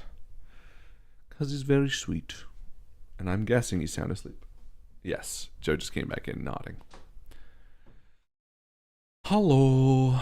Yeah, he's already got that like sweaty brow Marvin of is- a child who is like Marvin's fast name is asleep. Organ Pies. Calamari. But now, genuinely, if you haven't had calamari, if you don't like calamari, give it a goddamn another chance. You have to now. Calamari, listen, if a 7-year-old kid loves it, I think you deserve to. I think the key is you got to get it from a good place that doesn't overcook it, so it's not rubbery, and Can't it have has it to too be tough. fresh. I don't Yeah. think frozen is very good. No. But Wanna try hopping to the moon with me? No. yeah, he's a really good What was kid. that? 3. I love how all the names have squids now. Everyone who's A gun. Hell yeah! Now you can fight back. Harlan loves a good shooter. Wait, Wait. No, it's a flare gun. 3. It 4. reloads. Ah, okay. It recharges. Like that. I like that. Yeah. Yeah, everyone who's been here for the Henry stream knows what the squids are all about, and it can be our inside joke. Squid stream. If you don't like calamari, you had bad calamari. That's true. Calamari. Yeah, that's a great. Oops, that's a great way to put it. Oops, I keep doing this.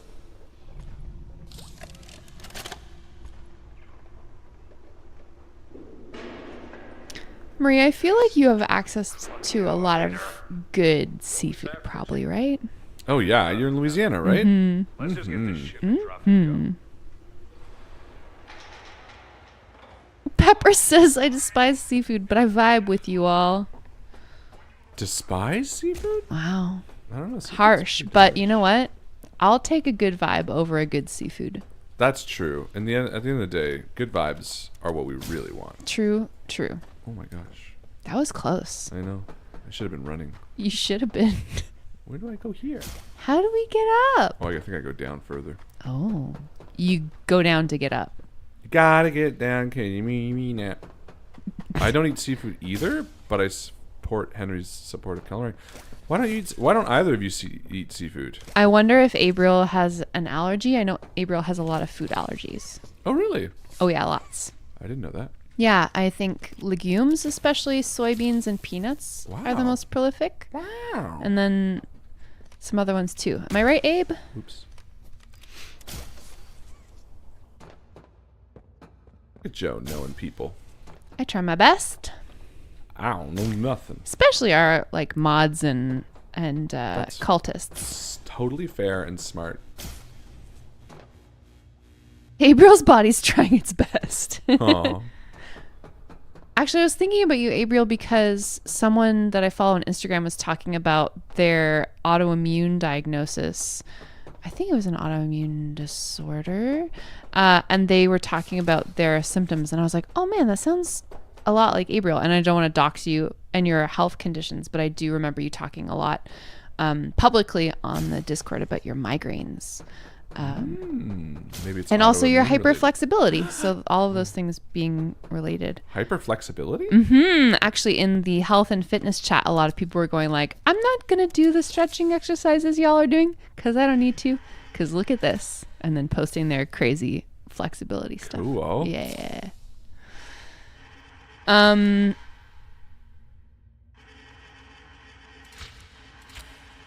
What were we talking about? I don't know. People who are really flexible are very cool, though. I saw a video of a contortionist on Twitter, and it was so awesome. But yeah, hyperflexibility. I lost the plot. Seafood. I want to know why. Seafood. Why? Be more constructive with your feedback. Oh, No, like why people don't like seafood? Yeah. Don't get me wrong. This is not a like a judgment thing. I mean, I'll probably try to change your mind, but no, I'm just teasing. No, I'm just curious if it is like A you've bad had experience. or if it's like I don't know. Are there religions that don't do seafood? Yeah. Are there? Which religions? That you know what? That's a bad question because we won't know, and then we're just gonna sound super dumb and ignorant. So I think there's a thing with like very strict Judaism in some cultures, but I could be just talking out my ass. aren't we all? I think there's something about like sea bugs, like things that eat, like sift through dirt, basically. That's like a no-no for some people. That's totally fair. And like regular fish is fine, but like the bug versions of fish are not fine. The most delicious Bug ones. fish. Yeah, That's definitely right. the most delicious That's right. versions are the ones that, you know the smell of sand in the beach, the rancid fish smell. That's what seafood tastes like to me. It's just a taste thing. Where are you at in the world, though, Peppers? Like, where have you? Mostly a texture thing, but I have an awful sense of smell too. So lots of taste things, not great for me. Girl, same. I also have an awful sense of smell. Mom said I used to love shrimp and salmon when I was an adult. The texture gets me. Interesting. Interesting. I mean, the texture of certain things can be a little rubbery, but if it's cooked properly, it's like tender. How fucking cool is it that as a species, we can all be so different about something? Yeah. As simple as like food that we can eat. You know what I mean? Yeah. Like you put like meat down in front of a Sea dog bugs. and most dogs are like, cool, I'm gonna eat this. Yeah. Right? But as people, we're like so discerning. I just think it's neat. It's cool how people are all different. That's very cool. I guess all I really want is for the people who have made up their minds about certain things that I'm really that I get a lot of joy out of. Yeah. My only hope is that You want to dig deep and it find out. got its fair shake. Sure. Not necessarily Well, that. listen. Yeah. Peppers says I was on the West Coast, California. Oh, that's Very a good blessed. place. Now I'm on the East Coast, so maybe they make fish better over here. Yeah. You just haven't given it a new shot. I mean, West Coast is a good spot for fish. Oh my god. I was like, what is that? Shit. I was like, that's cute. I mean, I would say, I don't know. I think I've only had East Coast, really. I've been to the West Coast, but I don't think I've had West Coast fish. But I definitely default to East Coast. Do you think this is like a look at? And what do I do with this? Can I Just shoot maybe it? don't let it reach you. Oh, flare gun could work. Yes. Get back in your hole. Go back in your hole. Go you back in your hole. Piece of shit. Fuck you. It's going to come out some other place, Who I guess. cares? I can blast it. You only have 4 blasts, I'm though. Frank Reynolds. Yeah, but it refreshes. And then I started blasting. But maybe not as fast as you like it. Just be careful. Yeah, that's true. Yeah, I don't know. I don't know. Yeah, get back, you little fool. I need to try it over here, but fish is spency. Chat's losing its mind about seafood right now. So make someone buy it. Fish texture is just awful when I was younger, but now I eat sushi. Yeah. So and this is like my next question. Like, what is like when you say you don't like seafood? Is it just like everything that comes from the sea? Is it like just crab and shellfish and stuff like that? Is it fish and all that? Because there's many different, in my mind, like versions of seafood. To me, it's definitely not just like I don't even really. I know this is so stupid, but I don't really think of fish as seafood. Really? It So what's is. seafood for you then? When I think of seafood, I think of mussels and clams and lobster and crab. It's got to have a hard part on it. It's just that's more like, because I guess honestly, then this is the dumbest reason, but I grew up with mostly eating freshwater fish, so I don't think of sea when I think of fish. I think of like salmon and bass, or bass, and you know what I mean. Like it's just not where my brain immediately goes when I hear seafood. Were you ever, I guess not in the habit of, but did you occasionally or frequently catch your own fish, like when you were out of the cottage, and then like clean it and eat it? Oh, You know what I mean? yeah. I mean, I've definitely done it a number of times. Not really when I was on the cottage, because I don't really like fishing. That's fair. And What part of fishing don't you like? I'm Wait, not a. Can I guess? Yeah, of course. You'd be right. It's kind of boring for Yeah. you. Yeah. 100%. I'm not the kind Interesting. of person who enjoys sitting. Oh, they don't. It's not They even don't like the hitting light. them. Mm-hmm. I see now. I see your value now. Something needs to be here. Can I move this?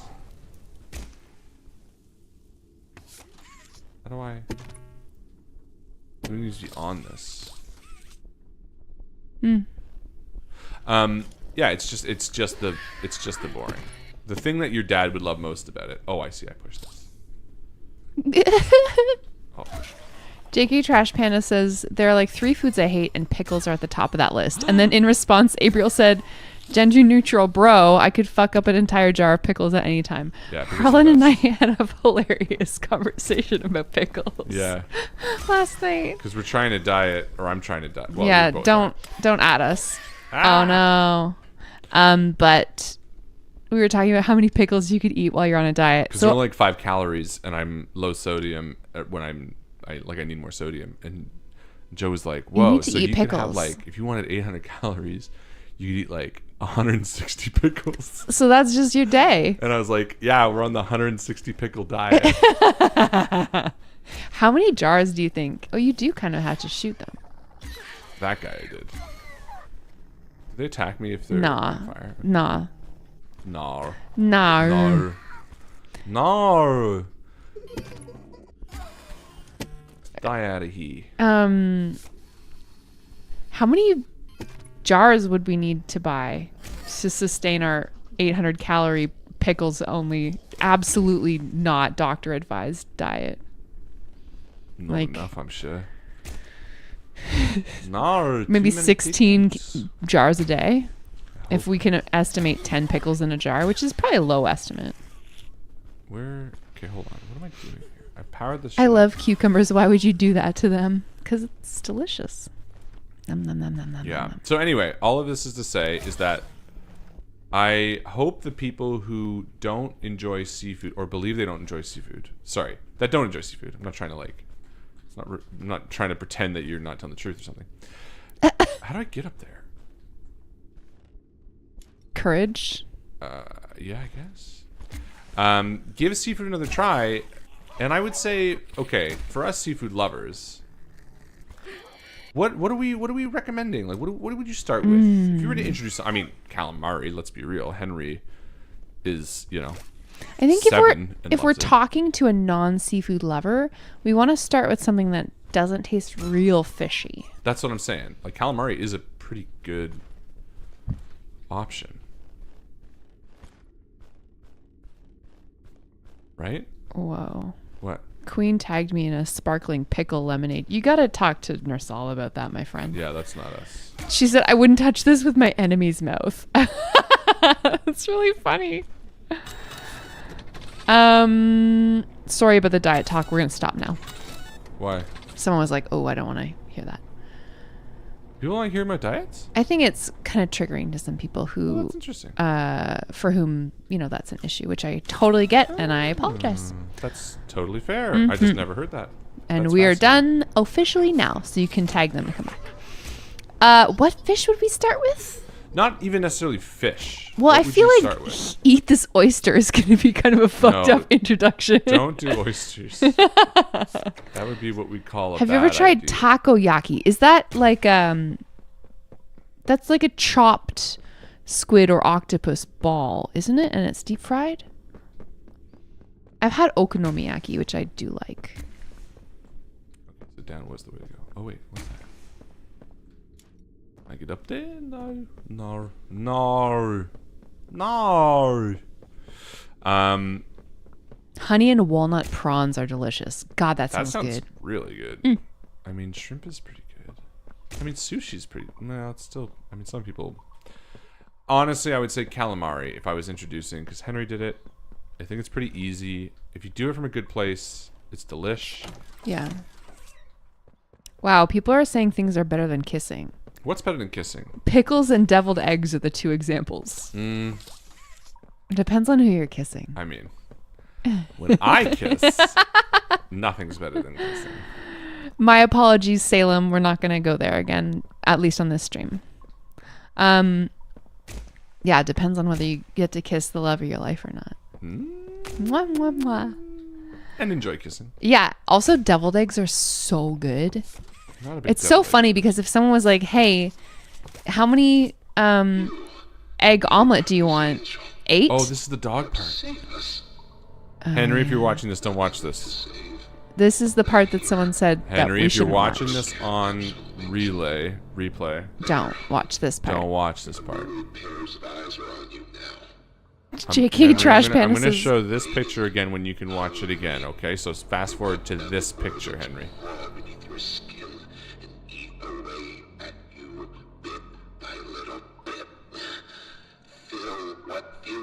So they are human, though, eh? I guess. That thing, CatNap, the prototype is his god, and this is what he does to heretics.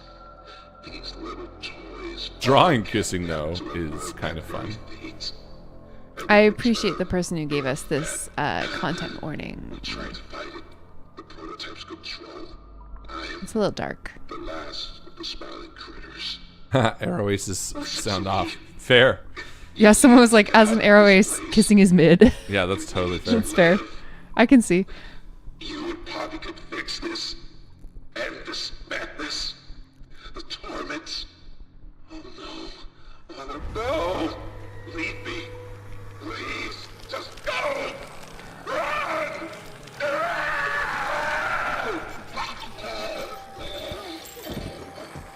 Oh no. Where am I gonna run to?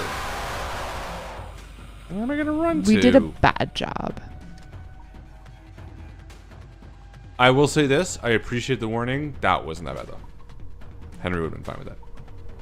100%. I think But it was listening really good to know. listening to this speech got some spooky Oh, no. Do I vibes. have to watch it again? Shit. I hope we can skip it. I was just supposed to say. This is double bad now. But that, yeah, it wasn't that bad. The voice acting sold it as more horrific than it was. Yeah, that's fair. Which was great. Great acting. Was that the guy you were talking about? I'm almost sure because they said it was like tearing apart and eating or something. No, I mean the dog. Was that the voice actor you were talking about earlier who was like the movie fan? Oh, no, I don't think so. No, Eli Roth. Well, and Eli Roth is an actor. Yeah, okay, cool. Thank you. So where do we go? Maybe down here? Can we shoot him? No, it said run. Gives us quite a bit of lead time, hey? Ah, nice. Well, put it this way. I'll always take chase over hide. Yes, that's true. So, you know. Aw. What? Julix says my crush is like half a country away. I just want to hug them. Aw.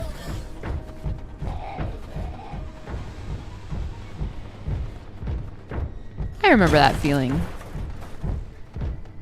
Yeah, it's a great feeling. It's like a bittersweet feeling. Yeah. It like hurts and it's sad, but also you're like, Yeah, own it. ah, there's someone who I think of and it makes me have bubbles in my stomach. Oh no. All right, please, thank you. It's like fucking Take just that. like Get my purple brush. Need to head out, but hope the rest of the game is fun. Thanks for hanging out, Rosie. Oh, thanks. And Every thank you time I see your name, Rosie, I want to sing a song, and I want you to look it up because it's a really nice song. It's I'm called sure Rosie. they've already heard it. No, it's called Rosie by Jackson Brown. Only because it's not. It's like an old song. It's not like a, I don't know. I feel like most people whose names are the subject of the song have heard the song already. possibly. I would love it if you would break us off a little piece. I always do it. Rosie, you're all right. You wear my ring. Literally every time they show up, I always go, Rosie. I always That sing line. it. I either sing it in my head or I sing it out Maybe loud. I'm just so used to you singing. Yeah, I was gonna say I don't think it. I don't even doesn't- registers to you anymore. yeah. I've played it on piano a bunch of times, but it's. I just said the name. I forgot. James. Brown. No, is it? No, Jackson. Jason. Jason Jackson Brown. Fuck. Running on Empty. Jackson Brown. Jackson Brown. I haven't heard it, but I'll just check it out. Yeah, check it out. He does a live version on his live album, which is I think it's called Running on Empty. Oh my god, I'm drawing such a blank. But anyway, yeah, it's really beautiful. It's kind of a stupid thematic song, but I really like the chorus. Cute. I sing it sometimes with Marie replaced because it's got the same meter. Rosie, you're all right. You wear my ring when you hold me tight. Rosie, that's my Seer thing. of Time says Jackson Brown with an E at That's the end it. of Brown. I Queen. got to hand it to you. Looks like it's me and you again tonight. Oh yeah, Rosie. It's really nice.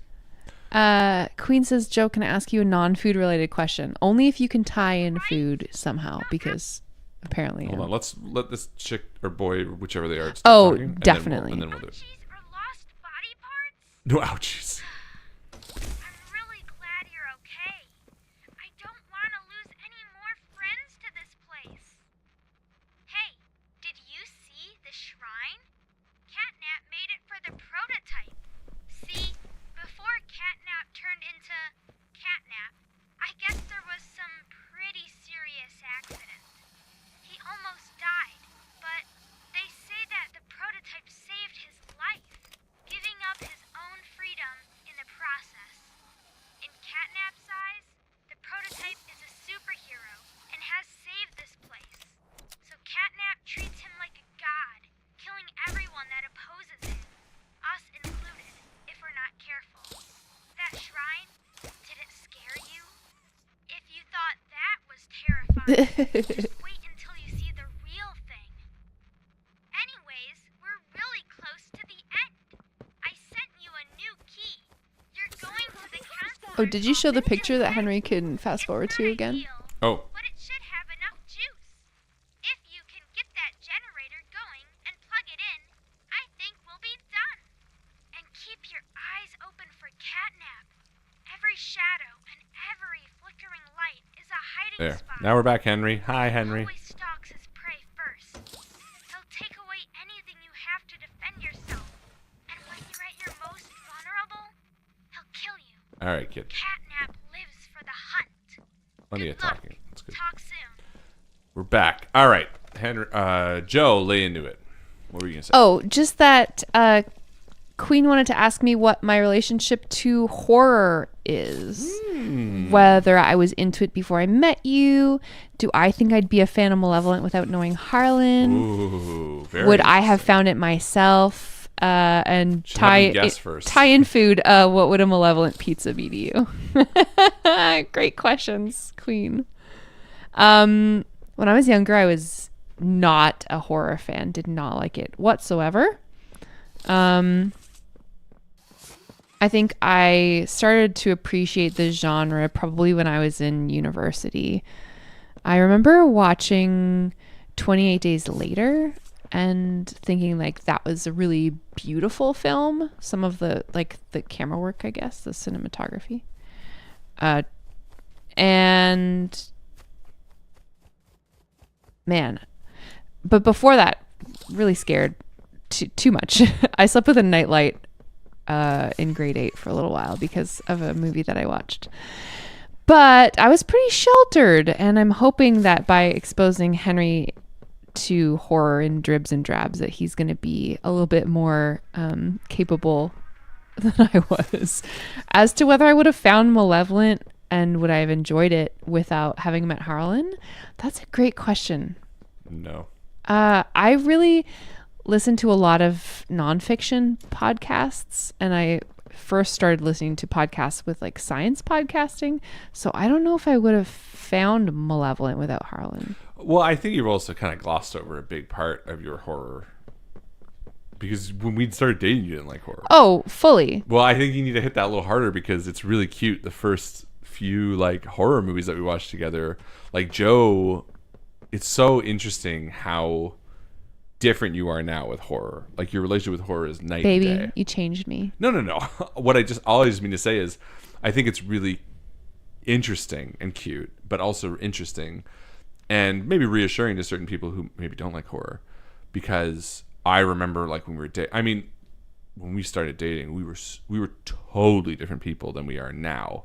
Not in like a horrible way, just in the sense of like, you know, where our priorities were and like, you know, where our interests lied, and together we grew to be a totally different version of kind of both of ourselves, which is really fun. But yeah, I remember when I was told you like the first time, me being like, oh, like I'm a big horror fan, you'd be like, no, I'm not. Me. I don't really like horror Oh, movies. definitely. You know what I mean? And Aww, now Seer of Time said, "To be loved is to be changed." 100%. That's beautiful. 100%. But like the first time you watched Evil Dead, you know what I mean? I remember you were like, okay. I remember you used to like literally ball up on the couch. Yeah. And, like, have your hands in front of you, and you'd just be like this ball of heat. Oh, I would sweat. Yeah. I would sweat so hard. I mean, I'm just naturally kind of a moist person, but I would sweat so much watching horror movies. Yeah. But now, I mean, don't get me wrong, we'll get the one every once in a while that clicks, but you've become so much more. I'm brave now. Well, not just brave, but I think you also enjoy them. I definitely do. A lot more Yeah, now. Like for you're sure. the one.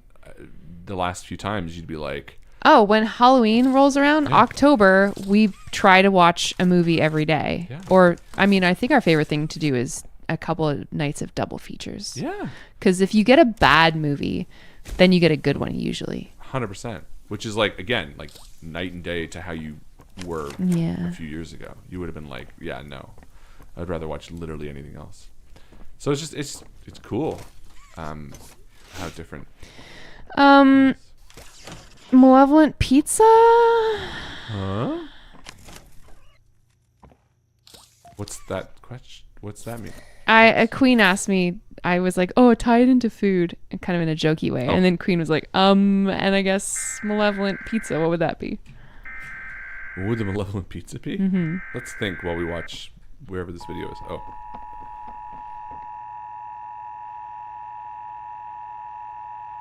It's a blue plate special on pizza crust with mozzarella on top. Message is for all Playtime Company employees. At 11:01 a.m. Eastern Standard Time, an unknown hostile force was declared present within the Playtime Company facility. Whoa. Personnel are to begin enacting emergency evacuation protocols immediately. Leave all personal belongings. Do not engage with any hostile individuals. If no exit path is available, Head of school. Wow. A lot of cool stories in the chat But what? about people's relationships with horror. Queen says that answer means a lot to me because I've also been really sheltered and I do not like horror usually, but with Malevolent, it's the first thing that's made me want to actually face what makes me afraid and conquer it. Malevolent scares me, but I care so much about the story and the people I found here that I really, really want to keep going even when it's hard. That's so cool. Well, that's why I was saying, like, I think it's important to kind of highlight how much you hated horror. And to be crystal clear, I 1,000% think you never would have found Malevolent because you wouldn't have listened to a horror podcast. You would have been like, no, thank you. Too scary. I remember when we were dating, you were telling me. The smile and glee in your voice right now. Well, is because it palpable. was cute. It's like good memories. But I remember how you talked about, because it was around the time It Follows came out. And you were like, oh my God, I'm listening to the soundtrack to It Follows. And I was like, oh yeah, it's pretty good. And you're like, oh God, I'd never watch it. You're like, but the trailer is scary, but I'm listening to the sound. Like, I think you underplay how sheltered you were, or not sheltered, but like how fearful you were recently. Up until the moment. So the I think that's way important for that people I appreciated horror movies up until what, I guess 5.5, 6 years ago Yeah. was I would see a scary trailer or someone would tell me the, I guess, plot of a horror movie, Yeah, or like I beat would for beat. or something. No. I would like get cottoned on to the idea and then I would look it up online and I would read the Wikipedia page and I would find out everything that happened in the movie and I would go, ooh, that's so scary. Yeah. And then maybe I would look up a screenshot or two and I'd be like, oh man, that's so cool. But that's what I I mean, could like- never experience that the way that it was meant to be experienced because I would be too afraid. And that's what I mean. Like the way you told your story with history like 5 minutes ago or whatever is so different than I think how it actually, like what you're saying now is honestly more honest, but I also think it's more interesting for people to hear because I think more people that listen to Malevolent are like you were a few years ago than we realize. Because I've seen more people be like, I don't like scary podcasts, but I make an exception for Malevolent. Then I've seen people be like, this is my horror film. And I think it's nice, especially as like, you know, Mrs. Malevolent, to be someone who's like, no, I don't like horror. Well, this is what's exactly, this is what's great about you. You love horror, but you didn't know it, or you were too scared to kind of take that first step. And I think that's what made your relationship with horror really special. I just want to hear you call me Mrs. Malevolent again. Mrs. Malevolent. Always. Oh, my Wikipedia page people are sounding off. Your Wikipedia page? Everyone who's like, oh, I watch all my horror movies by reading the Wikipedia That's what page. I mean. Like it's totally. It's very endearing. It's like a gentle bath of horror instead of like a shocking tidal wave of horror. Yeah. Yeah. But now you are a tidal wave. Bring it on. Now you're way more like. But that's when you're also sitting at the same couch with me watching at the same time as me. I don't know. I don't know if I would sit down and watch a horror movie by myself yet. I don't know, man. I think you have I'm braver than I know. I think you are surprisingly. You have become surprisingly fucking chill in terms of like stuff that used to scare you or stuff that you thought used to scare you. I appreciate your trust in me. Oh, it's not trust. I think with the same like sort of way that you feel like you got over horror like quicker than you had. Hold on. This is a confusing puzzle to be talking at the same time. I lost myself. What am I doing? I'll let that go. Yeah, either way, you were very scary. You were very fearful of horror. You were very adorable in the way that you... I could read a horror novel for sure, but watching it was a different thing. Totally. You know, the music and everything just 100%. makes it It is a different thing. It's very scary. Merrick's Moon says Malevolent is scary, but I gotta say some of the creatures that you narrate about in Dice Shame are insane. Some of them are creepy to imagine, which I love. Yeah, I like to add a little bit of spook factor when I can. Spook factor. Harlan's very encouraging of that as well. He's like, make it scary. Well, but again, 5 years ago you wouldn't have. No. You'd been like, yeah, maybe, blah blah blah. But now you're such a different person in that way, in a cool way. You're like, oh yeah. I like getting better and cooler. That's what I mean. Like, it's just cool to see. Anyway, guess I'll stop gushing about you. Go on. Just kidding. Yes, Oops. a book is a more controlled experience. Exactly. Yeah, you can always put it down. Or so they say. Yeah, okay. There we go. That should be what I'm looking for. There. I do like a good puzzle achieved. Sound effect? Mm-hmm. Yeah. Is that what I needed? Klaxon? What would we call it? It's like a little... Doot-de-doo? Yeah, what if we weren't total idiots, what would we call that noise? Well, see, you've already set an impossible standard. That's an unfair standard for us. Not a klaxon. It's like a little musical cue. Thank you. Yes, a cue. Meat cue. A meat cube?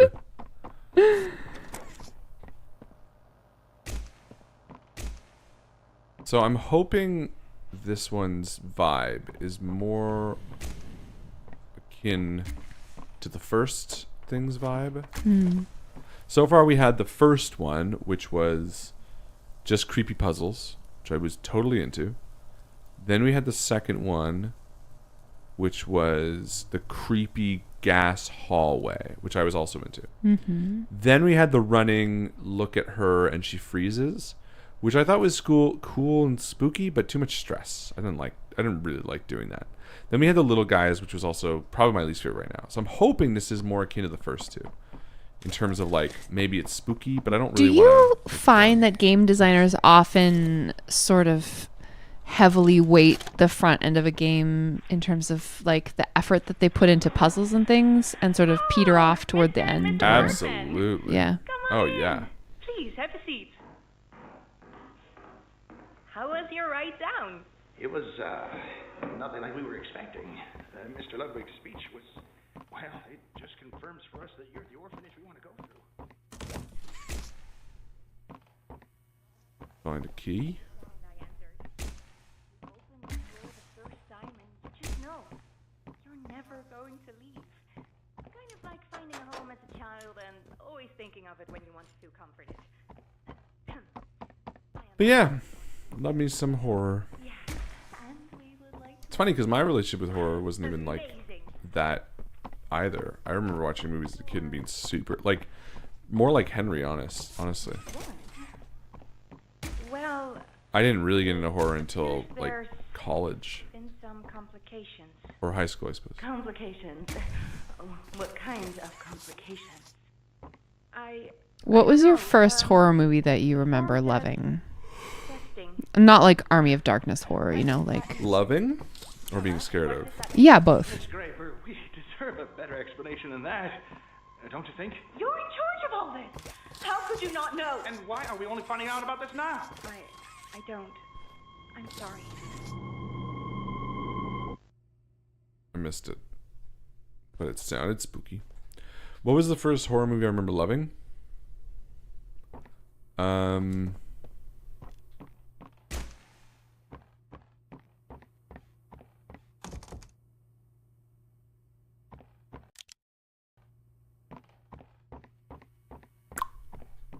I remember seeing Army of Darkness when I was really, really young. Yeah. And liking it. At a friend's house. I was just like, what is this? Must be a key around here somewhere. But that, I don't even know if that's really a horror movie. I remember the first horror movie I was really afraid of. It was Return of the Living Dead Part 2. And it was not that scary at all. But I remember being very afraid. Thanks for joining us, Jay Shine. And Thanks, for Jay Shine. whatever that sketch is. Arthur, so cool. Look, it's calamari. Oh, we have to show that to Henry tomorrow. He's going to love it. So, is this just a dead end? I need to click a key or something. This is locked. I don't see a thing to make it go. It brought us, I think our whole path brought us to this room. Oh wait, there's a light here. Yeah, our path brought us here. I must be missing something. Telephone. Some of these environments are really cool. Like, and again, we played the first one and I was more or less unimpressed. This one is a solid horror game. If it's still on its own, I would totally be down for this. Yeah, I agree. Better than the first two. I mean, we haven't played the second one. But listen, definitely been the first I feel like you don't have to have consumed the entirety of something top to bottom to say, eh. No. Ooh.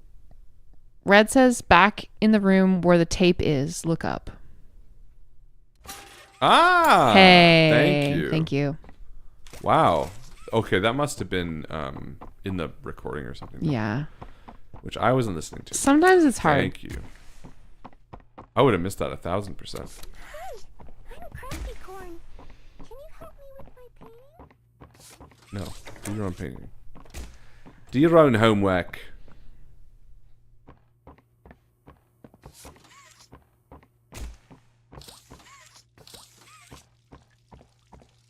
Help. Yeah, let's go up into the spooky vents. Spooky vents. I want calamari. Oh, thanks for joining us, sweet Marie. Thank you, sweet Marie. Have a great night. And hi, Mythical. It's Mythical who listens to Malevolent with her dad, right?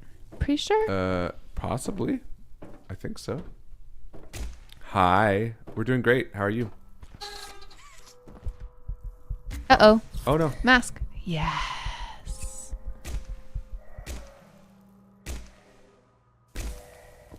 Venting? Sus. That was a real fucking, like, social phenomenon. Among Us? Yeah. Among Us? Amogus, as the kids call it now for some reason. Yeah, I mean, we've had a few social phenomenons like that, eh? I called it phenomenons. Which I love about you. I'm so cool. Mythical says, yeah, that's me. Still enjoying it? I hope you and your dad are having fun with the show still together, because that's really, really cute. I love that you guys the cackles listen. Of my heart. Family who listens to podcasts together stays together. True. It's scientifically proven. Also, it's just like the kind of dream that, you know, Imagine having a parent like that. So that just likes what you do. Awesome. So cool. Yeah, we've had a few social phenomenons like that, though, right? Remember when everyone was baking bread? Again. What was that? I think I said phenomenon again. Again, love I'm it. not doing a good job. Love that about you.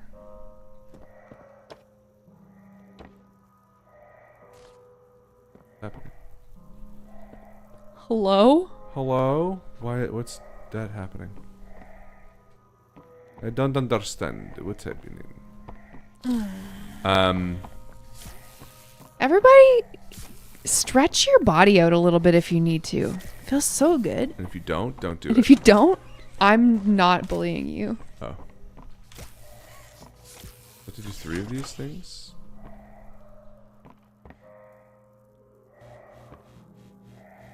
I think a lot of parents have a hard time wrapping their head Oh. around what a podcast is to begin with.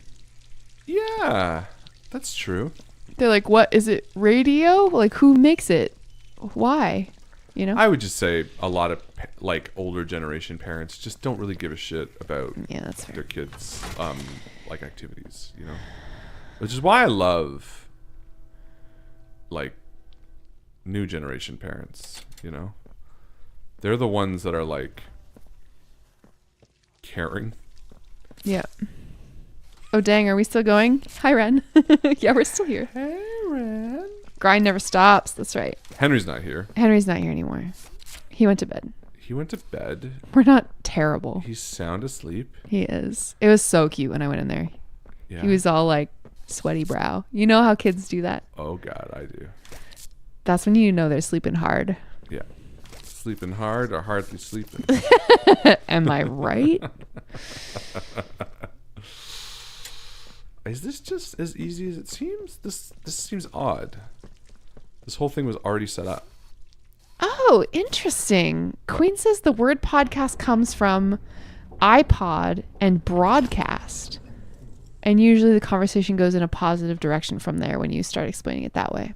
iPod and broadcast. Podcast. Interesting. Yeah, very interesting. Didn't know that. In the immortal words of Big Sean, I'm either fucking or working. Nice. Good job, Good job, Big Sean. Ren. Henry conks out fast. Yes. He does, yeah. You're very, very lucky. He sleeps like I sleep, which is strange because we're technically not related. Yeah. That's right. How? Okay.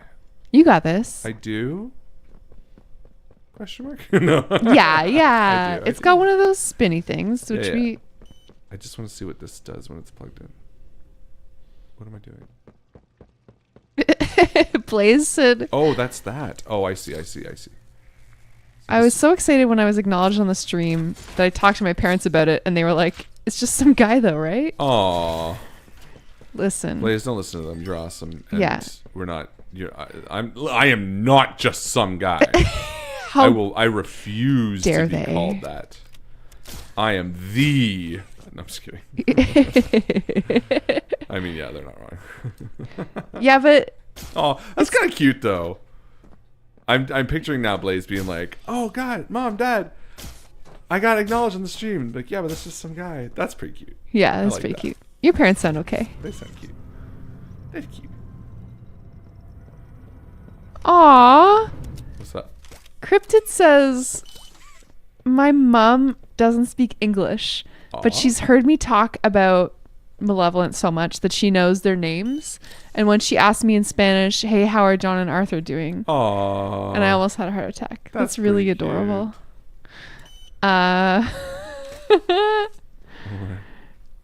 Stuff and such said, oh my God, I had to leave for so long. What did I miss? Nothing.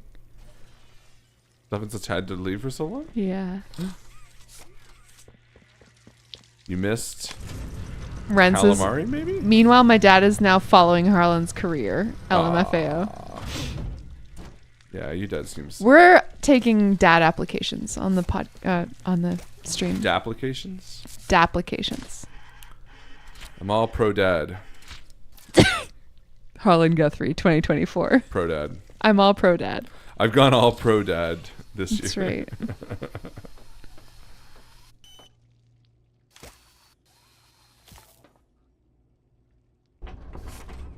go.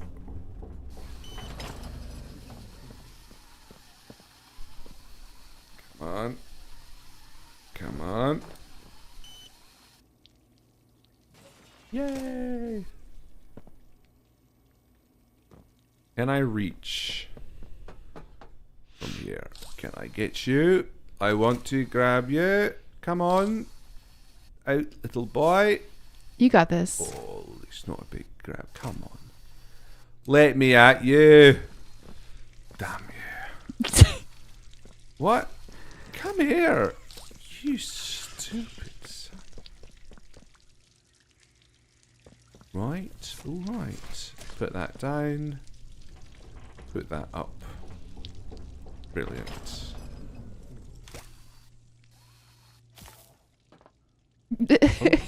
What? Stuff and Such is very Stuff and Such's dad is very interested in their appreciation for Dice Shame. Aww. Yeah. So cute. He That's checks cute. in on whether Jack and Ren are friends or not in the podcast since I talk about them the most. Never. Literally never friends. Well, some podcasts, episodes, sometimes. Not if I get my say. I know. Harlan loves the drama. No, I just hate Rob. That's not true at all. I know, I'm joking. What do I do? It is more fun when everyone has got a little bit of something itching underneath the collar, though, if you know what I mean. Of course, you need a little itch. You need a little itch. You know? To make it scratchy. Gotta make it itch. And it always makes the most sense for... Because they're the most different. Jack and... Yeah, Jack and Ren. Well, also, both the Alexes are a combination of disinterested and sort of too... I wouldn't say disinterested. I mean to say like Alex Guthrie will lose interest in Oh, us he in doesn't give a shit. That's what I mean. Yeah. And Nersal's character is kind of... I think she's too fresh to get into some real too beef. Fresh, probably. Also, I feel like any more beef from Mari at this point would just feel like exhaust. You know what I mean? Like, oh, let her be somebody that loves being there instead of somebody who has more reasons to not like being there. You know what I mean? We'll see. We got some interesting character arcs planned for Mari. That's true. How do I open this fucking door? They're all plugged in. Look. You have to do a dance first. Well, there's this button. Waliacha, doodly doo. No? Is there electricity I need to put into there? I didn't mean to close that. What am I missing? All the lines are moving. Yeah, no, like they're all going into this, see? Now normally with this thing, it's an electrical current that why is that not open? But I don't...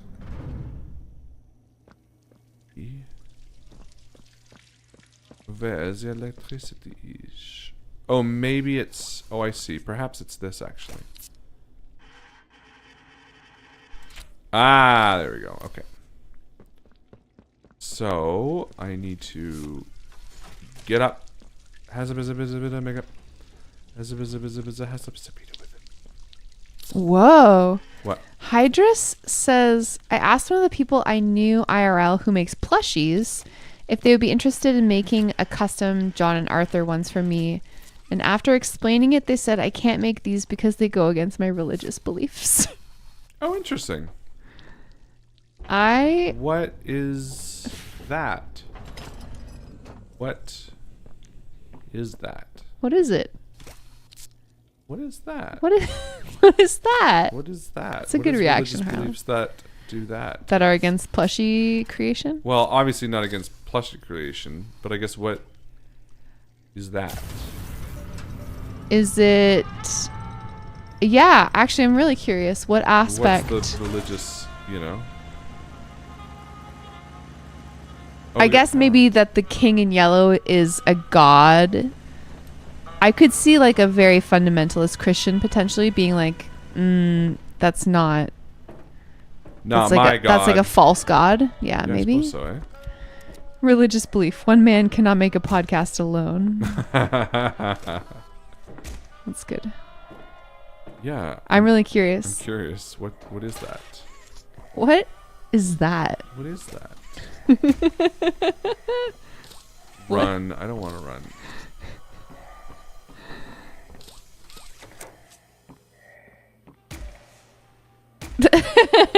They say? No. Cryptid then went on to say, wait, I can't remember if that was the same. Oh, shit.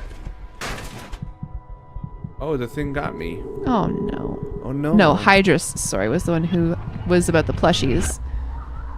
Horror is considered adjacent to demonic powers, and my parents believe that you're inviting a demon influence to your house by listening to it. That's a different person, though. Yeah, I know, but I'm just Okay. curious what Peppers was saying. So I don't tell them fucking anything about Malevolent. Whoa. Whoa, wait. Peppers, your parents are like demonic Fundies? believers? Fundies? Is that an offensive term? Fundy? Fundamentalist? Fundy? Maybe. Sorry if that...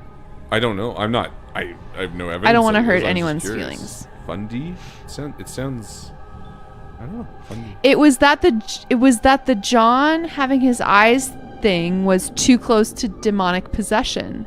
Oh. Interesting. I mean, yes, I guess it is. Technically. I mean, technically it's demonic possession, right? Yeah. I I mean, he's not a demon. But what- He's a god. But what about that is against their beliefs? What? Spoilers for Malevolent. Hold on. Yes.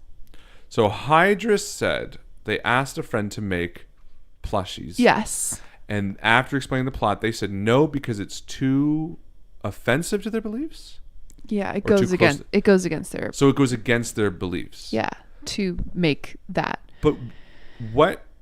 But isn't like the idea of demons, assuming that this person is like Christian, and that's a big assumption. But I'm just assuming because demonic possession being the thing that would be upsetting to them. Don't most religions believe in like evil spirits and stuff like that? You know, and then wouldn't demonic possession be? Peppers said that like listening to that stuff is akin to welcoming it into your life. Interesting. If I'm paraphrasing correctly, Peppers. I guess that's fair. Okay, fundamentally religious folks think false gods are demons. That's interesting. Okay, but then they do believe in demons. Yes. But then isn't that kind of the It's premise not of Malevolent? it's not that they're saying that your show is fake. They're saying they don't want to make icons of something that they believe to be evil. Right? It was also considered idol making according to them. Yes. But yeah, they were hardcore Christian. Yeah, I don't know. To me, I'd be like, if they were like, "Oh, demonic possession goes against my beliefs," I'd be like, "But it is in your beliefs." aren't No, demons from not that they think that can't happen, but Yeah. that they think that making an image of it That's is fair. It's kind of like, you know, making a doll is like a not an epitaph. Oh my god, I don't know words. But you know what I mean? Like making like a figure to represent something and an idol. An idol. I guess that's the word everyone said, right? Man, I was raised Episcopal. They were so chill compared to all this. What did Pepper say? Because I it scrolled past. Yeah, Peppers said a lot of it, very interesting stuff. Most recently, yes, they are very religious. I am religious, but not like that. They influenced a lot of my pre-medication anxiety attacks. Then there's some key smashing and says, so anything similar to that is considered demonic. Whoa, fair. Hey, good night, Marvin. Thanks for hanging out with us, Marvin. Listening to Malevolent is the same as playing on a Ouija board. Wow. To a lot of fundamental Christians. That's pretty fascinating. That's so rough. It's a very exhausting environment to live in. I mean, I'm sorry to hear that. for real. I guess it would be very similar to the sect. I don't know what Ren's referring to. I just saw not Squirtle. Which I'm reading. Okay. So Lamancy said Harry Potter and Pokemon were like the two big things, and But Ren was like, I'm choosing to read Ren's comment as like, not Squirtle. yeah. No. And then Lamancy said especially Squirtle.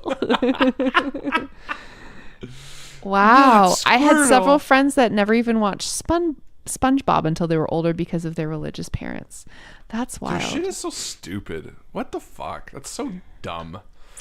Pepper says it fucking blows. If you want to know why I moved across the country, yeah. I mean, if you moved away to get away from that, I'm with you. And I'm glad that you are able to embrace the things that you love Harry despite Potter's not that. demonic, but the person who made it.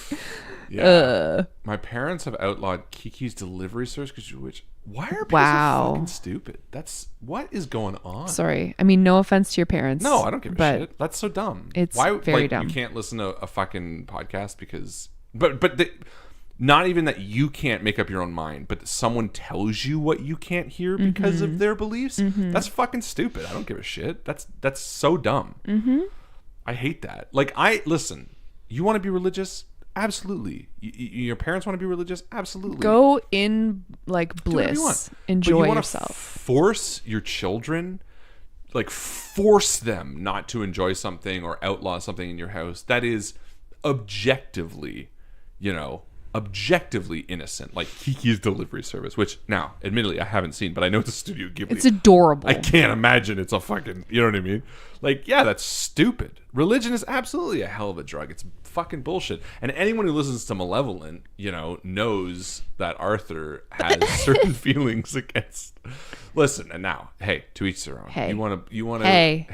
Hey, guys, come here, sit down. Come here. Everyone, just chill. You want to go to church? Stop yelling by at me. all means. Yeah, you do you. Yeah. I don't give a fuck. Yeah. It's your life. You live it however you want to live. And this is. But you start imposing your shit on other people. Hey. You start.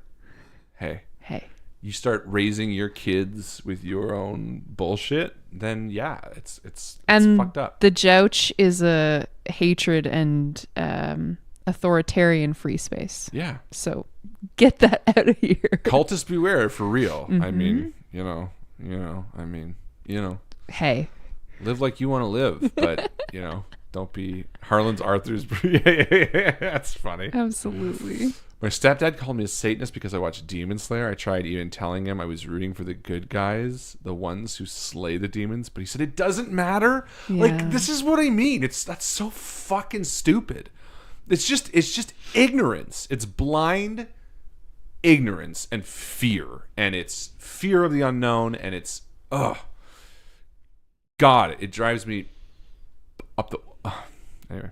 Well, I think a lot of fundamentalists would also say that, for example, the reason that Pokemon would be lumped in with this is why the fuck is Pokemon lumped? I can't because I think it would generate such an obsession in children that would be replacing God in their lives. So do you know what I mean? fucking what? Well, you have to remove anything that's going to. If your God is so fucking all powerful, he'll find a way.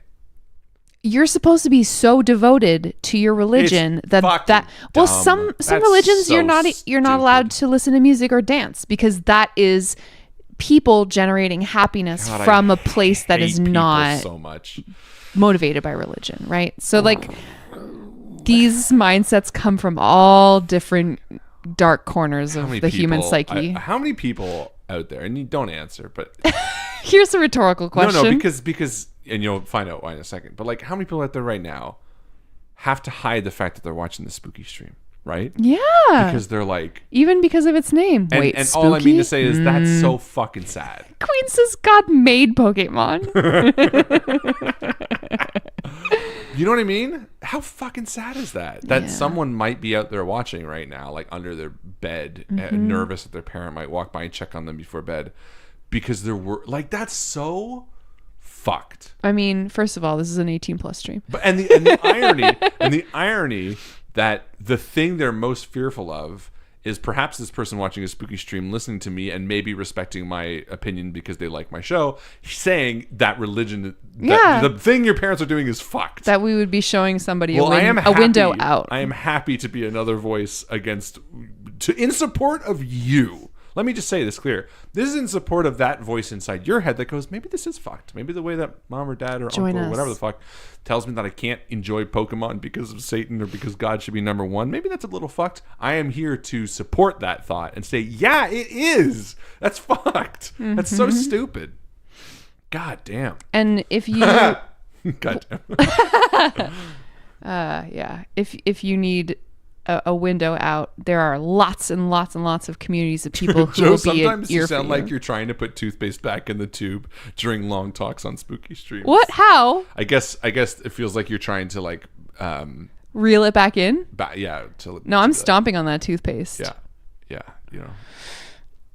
I love that you want to speak to the people who need a positive voice, and I appreciate that That's about you. like, there's always been, you know, people in every generation, and will forever be, that want to hear people supporting them because they don't want to feel alone. And it comes in every different shape and size and type of person. And I always want to try to, you know, at least just make them feel less weird and alone. Yeah. But especially when a problem like religion is just so ever present and constant, and it's just so fucking enabled. You know what I mean? Like globally enabled. There's just no grounds with which to question. Like, you could be in a state right now and escalate a religious fervor that your parents are putting on you to the judge and jury of that small town, and they could be like, no, I'm sorry. Mm-hmm. And that's so fucked. You know what I mean? That's so fucked up. And don't get me wrong, there's like places all over the world that are like that, and in civilized, and you know, it's just it's so fucked. It's so fucked. Man, if you are out there and you are watching this or listening to Malevolent, you know what? And it reminds me actually of one of our first patrons. I don't want to dox them, but I'm sure I can say their first name was Daniel. I don't know if you remember this. Because they asked not to be. I remember it came about because they were one of our first, I think, patrons like ever. And I was reading the names out, and I asked for their name, and they had to give me a like pseudonym, and I was like, why? And they're like, well, my parents would never. And they were listening to it in India, and they were like, and I was like, oh, okay, like I don't have to. And they were like, the chance that my parents yes, I do remember could this, find my like pseudonym and is so scary. And I was like, man, that's so fucking sad. You know what I mean? To be like, yeah, we are so privileged. Yeah, we are oh my God, absolutely privileged. But man, I also, like, to me, and again, it's so funny because every fucking time I say anything, the amount of people that are like, man, you put a lot of themes of fatherhood into your shit. But that's always where my brain goes. My brain goes, yo, fuck those parents, man. Like, to make your kids feel scared, to make your kids feel like they can't fucking read a book or watch a show that gives them joy. You know, I'm not talking about objective, violent, gory media. You know, I am not espousing the way we let Henry watch Poppy's Playtime. That is not what I'm saying, because I would even argue, yeah, we're probably not great parents in that regard. But the fact that parents out there aren't doing the best for their kids, that don't hope and pray that their kids surpass them in every way possible, is sickening. It's so fucked up. And to use religion as like a justification to stifle your children, you know, to fear that they could educate themselves beyond what you know. I think they're fearing that they'll lose their children. Like, it's always through. They're ignorantly thinking that they're protecting them. But it's always through seeing more. The answer to every one of these issues that, like, a fundamentalist of any religion is like, well, don't learn too much. Because when you learn too much, or when you start questioning, you're going to start poking holes in your faith. Absolutely. So fucked up. Absolutely. So fucked up. Unfortunately, though, I have to turn from the parents and point my finger back at the ideology, because it's created to keep people ignorant. Of course, but you can't. But how do you tackle an ideology? Like, you can't. It has to start. It has to stop at the people. But it has to stop at the parent. You're asking individuals to be better than they know how to be. Fucking damn right I am. Of course, I'm just saying, like, it's sickening. No, but you have to give grace if you can. I think so. I don't have to. No, you don't. I mean, I'm speaking as someone who was raised in a religious household. Yeah, but you know what? Your parents fucking... They didn't do a perfect job. They didn't. But you know what? Now they learn. They're learning. They're growing. They're doing better. Yeah. They didn't say a damn thing when we didn't baptize our kids. They They don't fucking say shit. They do their quiet prayers at dinner when they want to. We don't do what we don't want to do, and that's that. And I'm fine with that. I love that. I don't care if your mom wants to talk about whatever she wants to talk about. Listen, I respect your vehemence and your venom in regards to this. I really do. It bothers me. But I also want to tell people that if they also are looking at their parents and thinking like, I can forgive them for what they did. And that's your choice. And that's your choice. Great. But I don't have to. I totally agree with you. I can look at that person and say, no, you did a bad fucking job. 100%. And you should be doing better. And you should be wanting your kids to learn more. And guess what? If they question shit because they're learning more, maybe you should fucking too. Like, you know what I mean? Absolutely. I think the best among us can. But I think there are a lot of ignorant people who were bred into ignorance, who are only ever taught ignorance, who can't do that. Yeah. And anyway, I apologize for my righteous anger. So many people are saying so many good things in the chat that we have hold on. been. Here's all I want to say is this. I totally recognize and sympathize that so many people out there who are trapped in this situation may have absolute zero way to express this. So please allow my zealous, fervent anger to be a little bit of a release for you. Let me for a moment take on your anger and just like fuck that shit. Yeah. And allow that to feel a little bit like you got heard. And I hope, aside from you being like, well, but I love mom and dad and Harlan's wrong about that. Fair, sure. But let my righteous anger or my anger hopefully serve as a bit of a same hat pressure valve. Yeah, or being like, hey, cool, okay. Thank you for being angry for me. And there are people in the chat who are saying, if you are someone who feels like you need to talk about this with a person, that their DMs are always open. So you can come to the Spooky Stream chat and find them. Yeah. I get it. And look, hey, I know a lot of people here are, they take all the good things out of religion, and that's awesome. And that's wonderful. I remember many, many, many times in my life. I remember a guy I knew who taught guitar at the first studio I ever worked at, a music studio, and he was he was stealing from people, and he was drug fueled for years of his life, and he found religion, and he ended up becoming a pastor, and he was the sweetest, most timid guy, and in his mind God saved him, and I can say from an outside view, yeah, God saved him. You know what I mean? Like, his view of God saved him. So you can't argue with that kind of shit. And sometimes people need that. People need that like reason to exist sometimes. And if that's where your head's at, I fully support it. But don't. Well, I don't even have to say anything to you all because you all get it. And I recognize that sometimes you have to bite your tongue, maybe till it bleeds. And I'm sad and I'm sorry that you have to do that. And I hope that whatever situation you are in, you eventually get out of, if you can.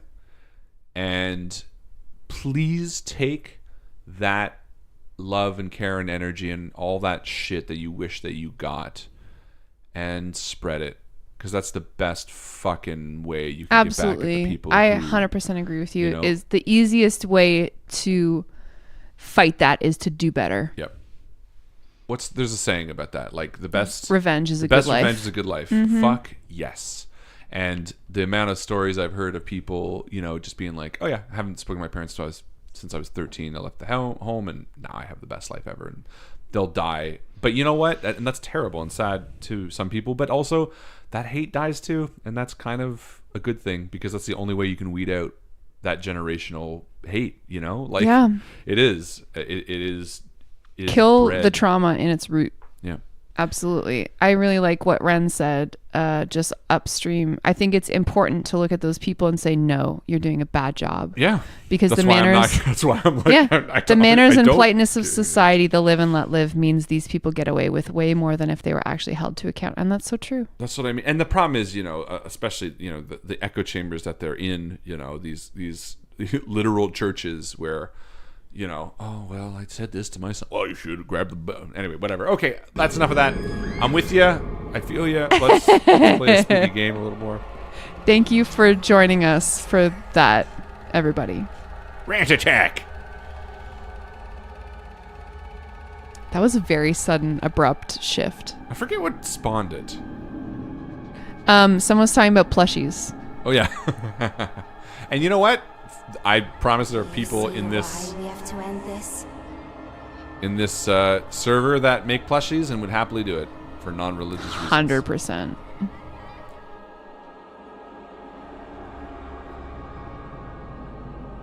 And thank you everyone in chat who's been sharing their stories. Yeah. Do you even know what's real? I know it's real.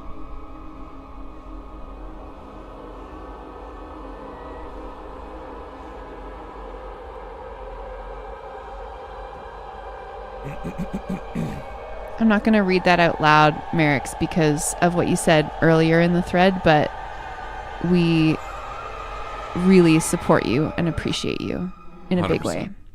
You don't.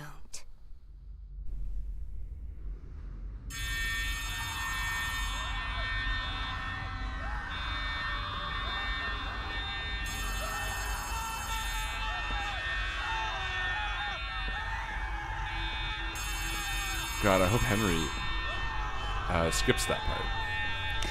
He said he wasn't going to watch it at his mom's place, so we can kind of govern what he hears of this stream. Valid. So don't even stress about it. Listen, I don't care if he hears that. I would say the same to my son's face. He deserves to know. Absolutely. But it was just not very fun gameplay. He's going to be like, guys, this is boring. Yeah, 100%.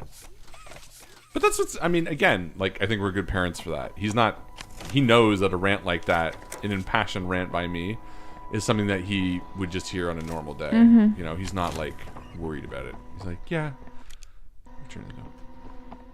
Because Henry gets our best and our worst sometimes. We try our best. Queen says, in other news, I'm thinking about actually making a malevolent board game. What are elements of board games that you and Harlan really love? I need ideas. Whoa.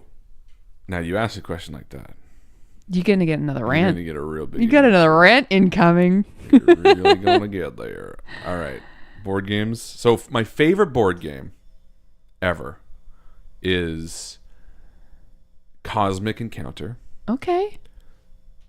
It is because the game can more or less be played completely cooperatively. You work together, and if you haven't played Cosmic Encounter, you basically play an alien race. There's a whole stack of them. The ability to filter through the race is very, very easy. It's not complicated. It doesn't change the nature of the game drastically, but it changes the way you play it drastically. It's really fun. And you know what Cosmic Encounter kind of reminds me of? The characters that you play are almost more akin to a really diverse game of Werewolf, where your race will have a distinct ability or power, and sometimes it's almost like a gimmick. Sometimes but they're not.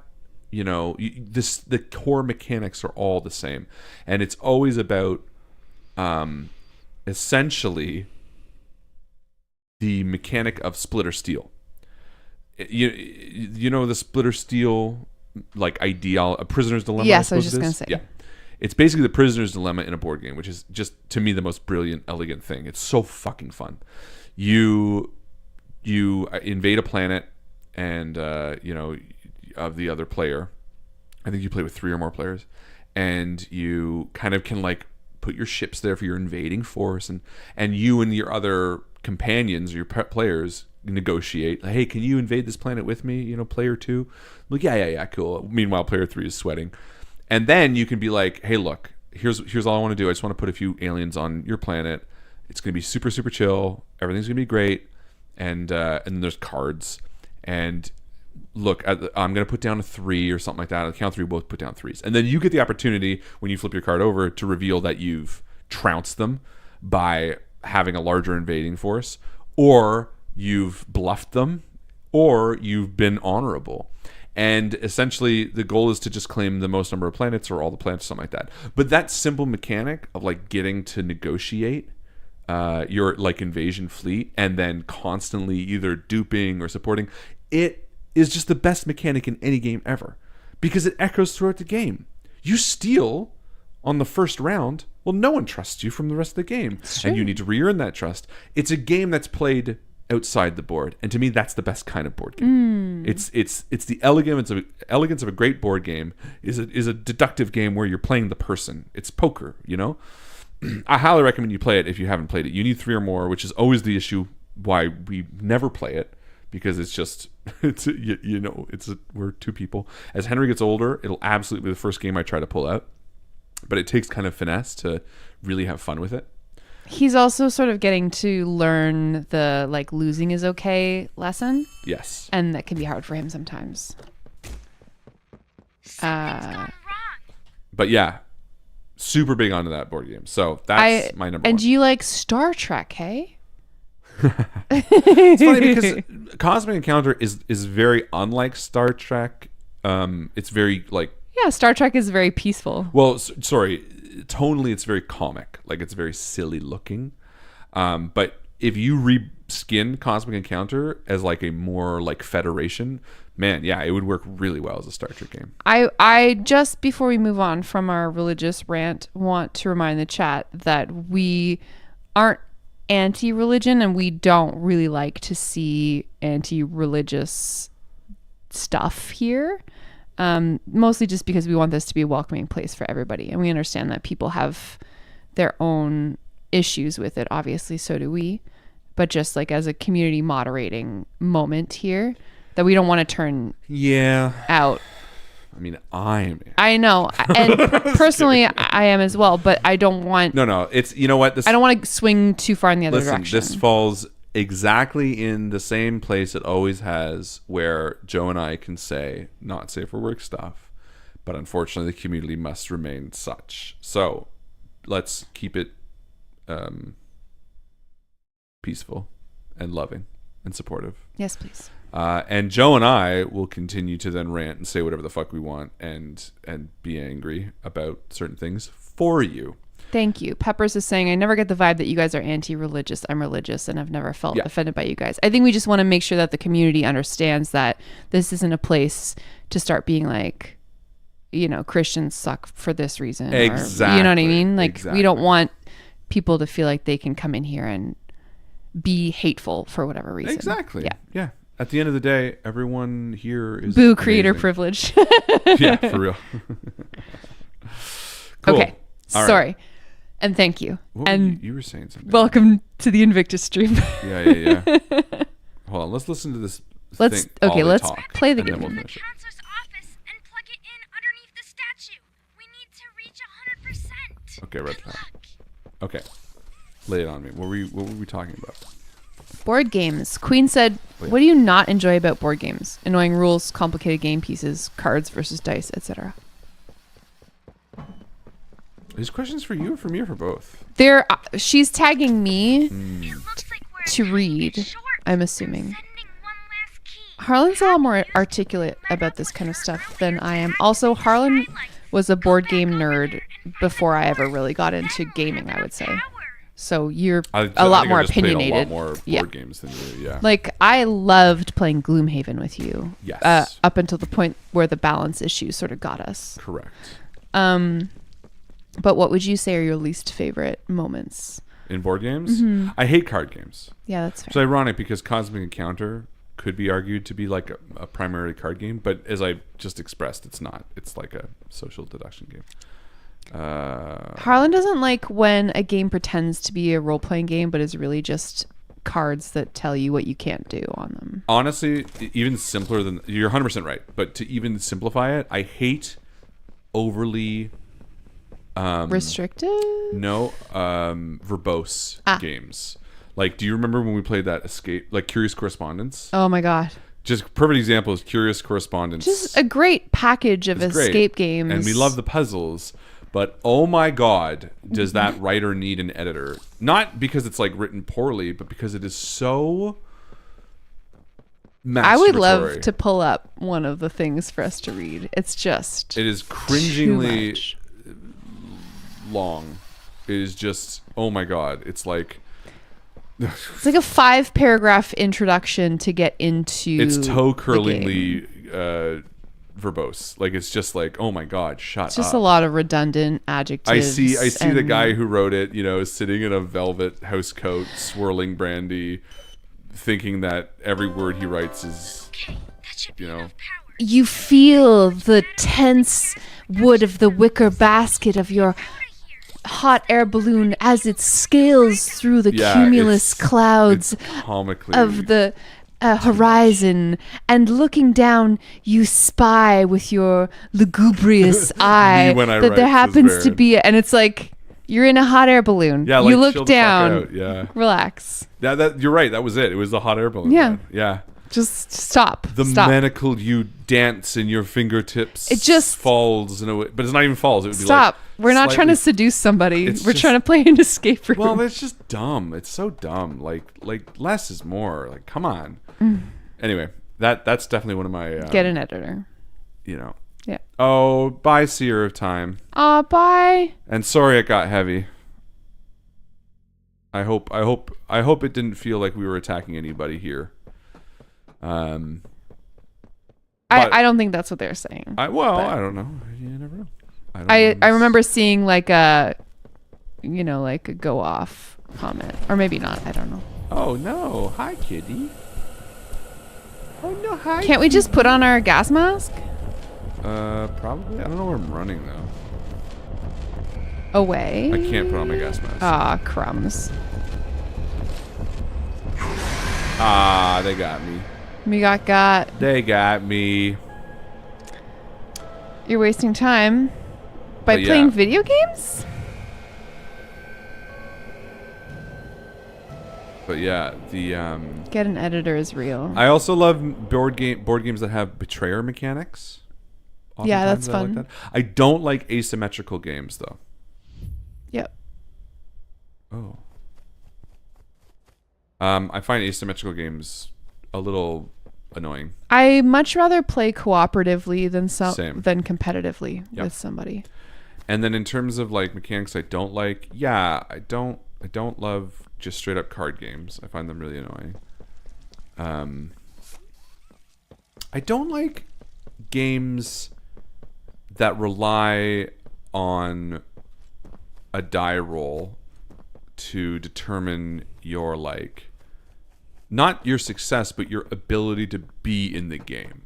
That's huge for you, actually. Yes. You hate Missing a mechanic that asks you to skip a turn, or in D&D when 100%. You shoot an arrow and you miss and just nothing happens. If I miss a turn in a board game or even in an RPG, I'm it gets really frustrated. Mentally. To me, and I would strongly argue bad game design. Because why the fuck are you playing a game that you can lose, that you can not play? Like at what point, what are you playing? Like you're just sitting watching other people play? Like what is the, you know what I mean? I know that sounds a bit dramatic, but I don't know why the anti-game.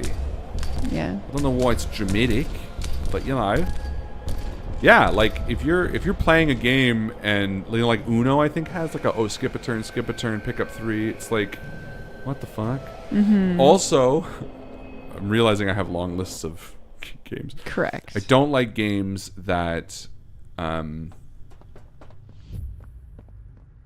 man, I just totally spaced on what I was gonna say. Skip a turn. I don't like games.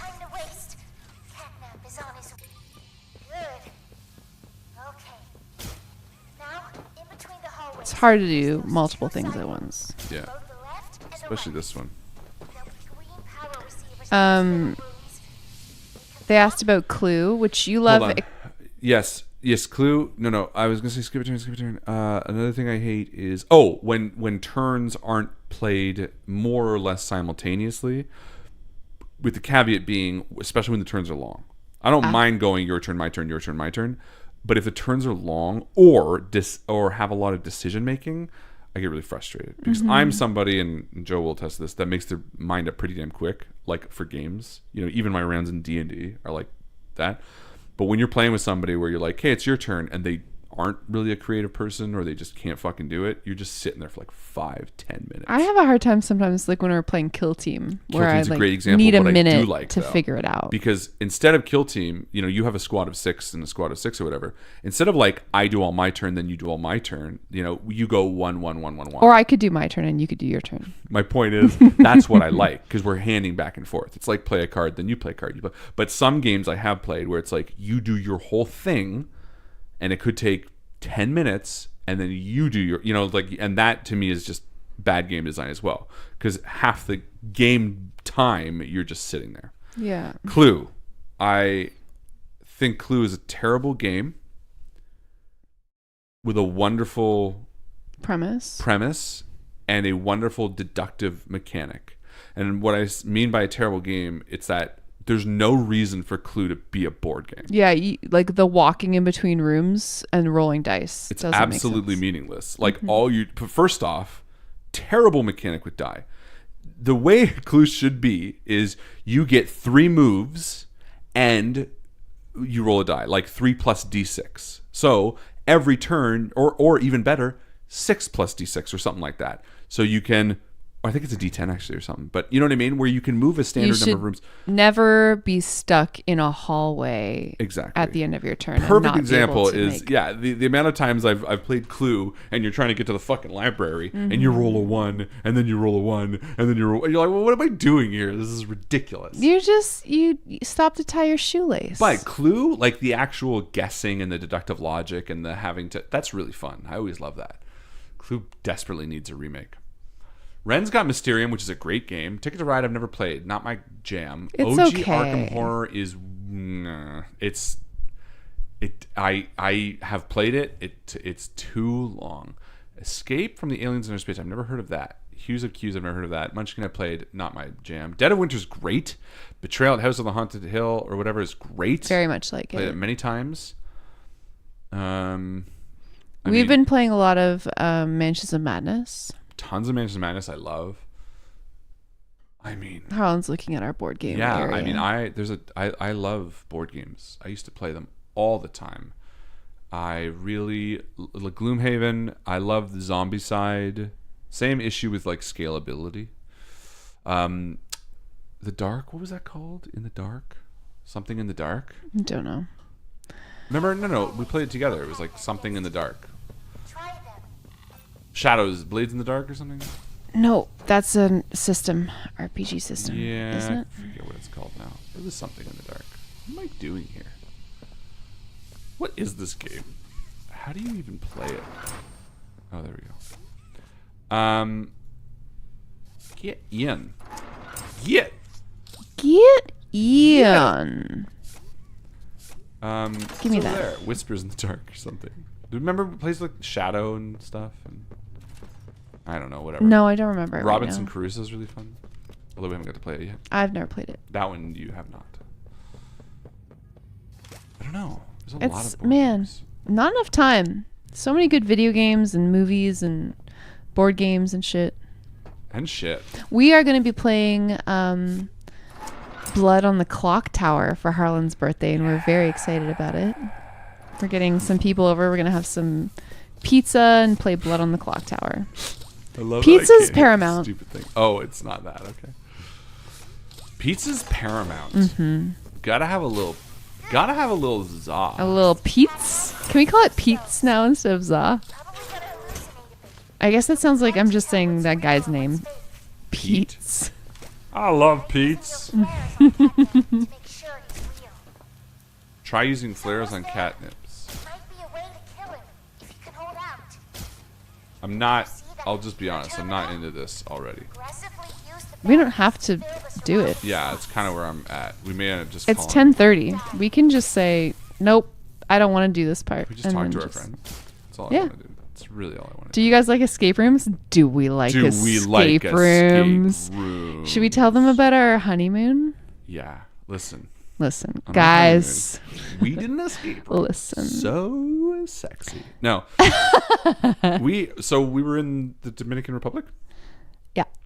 And we did an escape room. It was like the first one this resort had opened, and they had one room, and we did it, and we had an absolute blast, and we did it in like a really good time. To the fact that the owner was like, "Oh wow, like you guys did really, really good," and we were like, "Yeah, thank you." And we had like lots of thoughts about it, and we just like stayed there chatting with the owner and the person who worked at the front desk who didn't speak English super great. So anyway, and then they were like, "We were working on our next one. Can you like?" They were like, us? "When are you guys leaving?"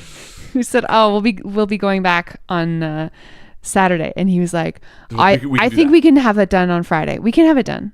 They were like, we can do it. So we showed up on Friday, and there was like wet paint on like so cute the walls. Yeah. And it was so cool.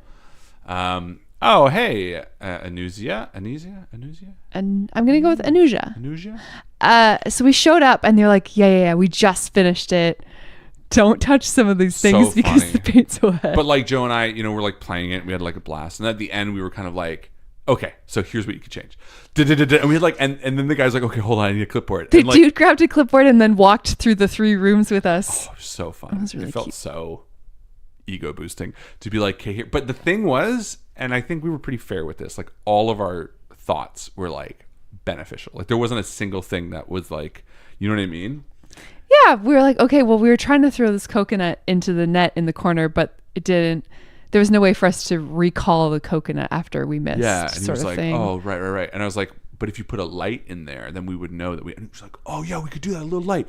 Write that down. It was really, really cute. Yeah. We love escape rooms. We buy pretty much all the little escape room things. In fact, Proto just bought us an escape room. Thank you, Proto. On Wolf Escape Games. Something. Yeah, really excited. Really appreciate that. Thank you. Thank you so much if you're here. But yeah, no, we do all the little like packaged ones, and we have a bunch of different versions. And yeah, I think there's this company called Escape Games Canada that operates just out of like the northern part of Toronto, and they're fucking. If you're ever in Toronto and you want to do an escape room, do it at Escape Games Canada because it is next level stuff. I don't want to spoil anything. It's interesting though because we were talking to someone the other day, and they were saying that they worked at the good one downtown. And it wasn't Escape Games Canada; it was somewhere else. What was that? Escape Manor. Something is on King Street. I don't recall what it's called. Escape Mansion. Something. It's huge. You're just shooting this thing. Hi, are you real? You're not real. If you were real, you would be. Am I supposed to be doing something with this thing? I think it was real because it didn't like dissipate or get scared of you. That's not fair. Now we know. That's not fair. What did Ren say their favorite board game? Oh, the first time you play some Time Stories rules. It's kind of scary. A lot of people have recommended Time Stories. And then I looked at the rules and I went, this is confusing. Oh no, we got to do this all again? No, we don't have to. We don't have to do any of this. But yeah, I love escape rooms. I think it's just nice. I think the idea is the more I can put myself into a game, the more a game allows me to be Harlan over, the character I'm playing. I think generally the more I enjoy it, which comes down to like the way the rules also allow me to say, like for instance, if we're playing Warhammer or Kill Team or something like that, which we've only played a few times. Detective. Great game. Which game? Detective. What's that? Where we got out our fucking corkboard and our red yarn, and one. we yeah ordered donuts and had coffee and pretended to be. I mean, let's be real. The donuts were the star of the show. Just that you and I were playing the board game, but we were also kind of No, role you're playing 100%. as detectives Yeah. while we were playing it. But you know, a game that allows you to put a lot of yourself into the strategy or into the character or into the like bluffing or the mechanics, that to me is really fun. And I think honestly, I've never been a huge poker player, but I've always honored poker and like kind of seen it as like a pretty chill game for that reason, because the rules of poker are very simple, but it's the person that really makes poker sing. Like the more you know about the game, the better you are at reading people, the better you are at table talk. Yeah, that's fair. The better. I mean, that's why the same 5 people are at the Poker All-Stars tables every year. Again, it's though, not just luck. it's competitive versus cooperative. I don't really get. Well, and that's why I don't play poker, Yeah. because it also doesn't scratch that part of my brain. But I think poker is a great example when I say like a game that allows you to put yourself into it. And like, again, Kill Team, you know, it's a Warhammer skirmish battle game, but I get to choose, okay, my guys will go up here. I get to choose what they're doing, how they're doing it. Are they going to attack or fall back? That amount of freedom is really nice. I think my least favorite games are the ones that feel super, super restrictive.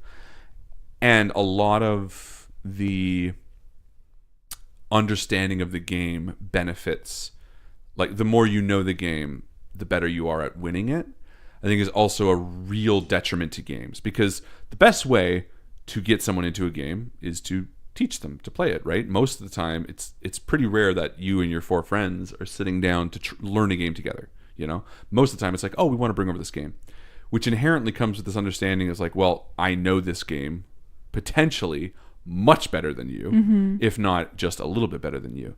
An escape room is perfect because you always start at 0. You're always like, I know as little about this as you do because this is a first time experience for both of us. I may know the way this company does escape rooms, but I have no idea what's going to be before us. And that is ultimately what I want in a board game. There's no power dynamic. There's no power dynamic. Inherent. Versus friends being like, hey, we want to bring over our favorite competitive card game. And you've never played it, and we've played it 55 times. And we play it every before. time. Yeah.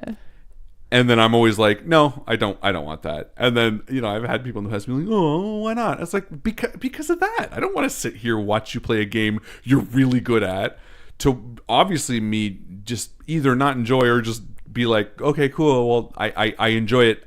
I'm not going to beat you because I don't know how to play it, you know?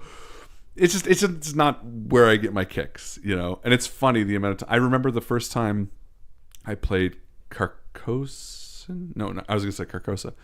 Carcassonne? Carcassonne? I have no way of helping you. It's like a card game, I think. I don't remember it now, but it's like it starts with a C. I think it's a French town. Anyway. Wow. And I was playing with Chris's brother and all laying it down and, you know, smashing into it, and I was just like, I don't know any of this, and I was like, okay, I'll just keep up. And they were getting, you know, the people who played it getting so excited and getting so competitive, and at the end of it, you know, it was, oh, I won, it's good. I wasn't even part of the conversation, like that's fine. There we go. That's that Carcassonne, I don't know. Good pull, Nikki. Yeah, well, because it's a pretty popular game, but like the coldest I've ever heard her. I have no way of helping you. I wasn't there. I don't know what you're talking about. But you know what I mean? Like that's like, I do not need to win. I do not need to know the rules necessarily very well. But if I'm not even involved in the conversation or the strategy, you know, if it becomes between 2 ego, you know, players, it's just like, what is this a game? You know what I mean? It's a power trip. But it's just not really a thing that I want ever, you know? And it's funny because we do have friends that, oh, I won't say anything. But anyway, yes, that I'm definitely into a game that promotes the idea of, hey, you and I are on even footing here. Let's figure this thing out together.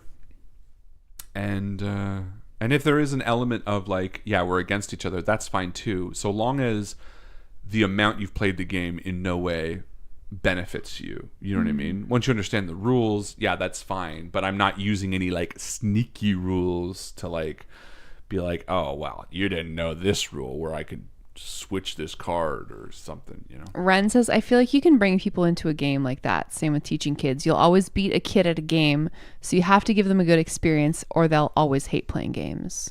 That's a good That's strategy. exactly it. You know, the idea of like beating someone at a game. But I'm also just not a very competitive person in that way. You know, I'll always prefer to play something alongside the people at the table than against people at the table. Even the games It's just more fun that way. It's so much more fun. I hope you make a board game, Queen. I hope it's successful. I don't know what a Malevolent board game would look like. I feel like it would be a social game, though. Harlan, so you're saying you enjoy cooperative, but you're also into the bluffing betrayal aspect. That does imply some competition, yeah. So a little bit, but no, not inherently, because most betrayal mechanics in games I played come at the end, which is really fun because it's less about your intention throughout, accidental rhyme, but more about how you can pivot in the 11th hour, which I think is really fun. And I think of a few games that did it well. Battlestar Galactica, you don't find out you're a Cylon till the end. Betrayal at House on the Haunted Hill, or whatever it's called. Even Mansions of Madness, when Even you Mansions of go Madness, crazy, and then really you fun. have secret objectives. But it only really comes up until the very, very end. Dead of Winter also has a betrayal mechanic, but I can't remember if I've ever actually played with it. I think we always keep it out because you need a certain number of players for it.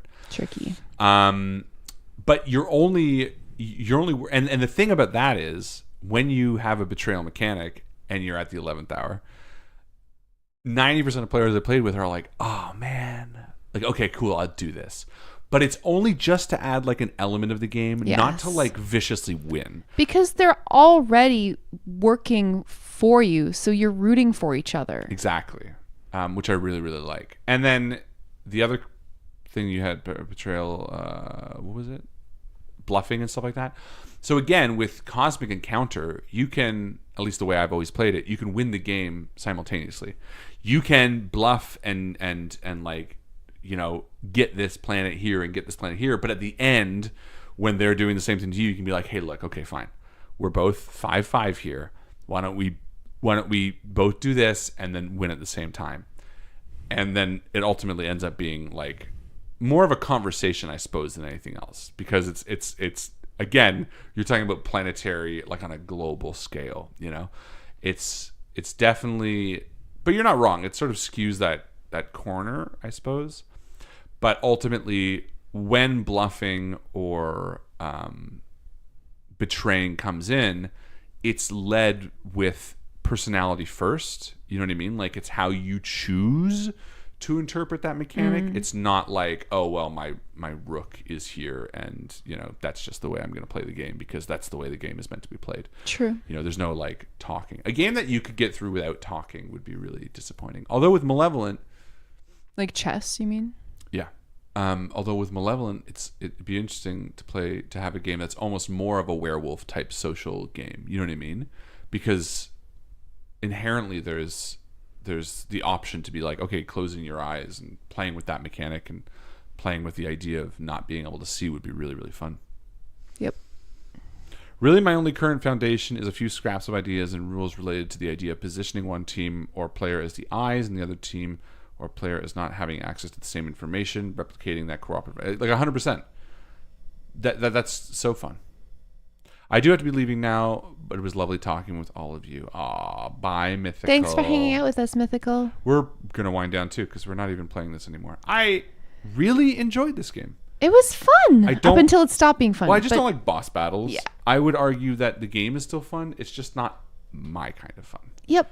Because I'm not the kind of person who wants to sweat over, you know, Speaking about mechanics we don't enjoy. Yeah, exactly. And it's funny because you get to a point in your life where you've played enough fucking, you know, video games or board games or whatever we're talking about. And then you're just like, nah, I don't want to do that anymore. Like, I've spent enough boss battles where I'm dying and dying again. And I just don't have the interest in doing that anymore. I would much rather just not focus on it and talk for a few more minutes before we end the stream than to do any of that. Because it's not where I'm at. Yep. Yeah. JK Drash Janda says, I don't care what, the picture. I don't care what anyone says. The quickest way to improve at art is to become horrifyingly obsessed with a piece of media. What media could that be? Moi? Who? Media? You put the me in media. I put the me in this media. Because I had They don't call it Udia. They don't call it Udia. They don't call it Temia. That sounds like a disease. I know. I have temia. She gave me temia last weekend. And they were roommates. Who, me?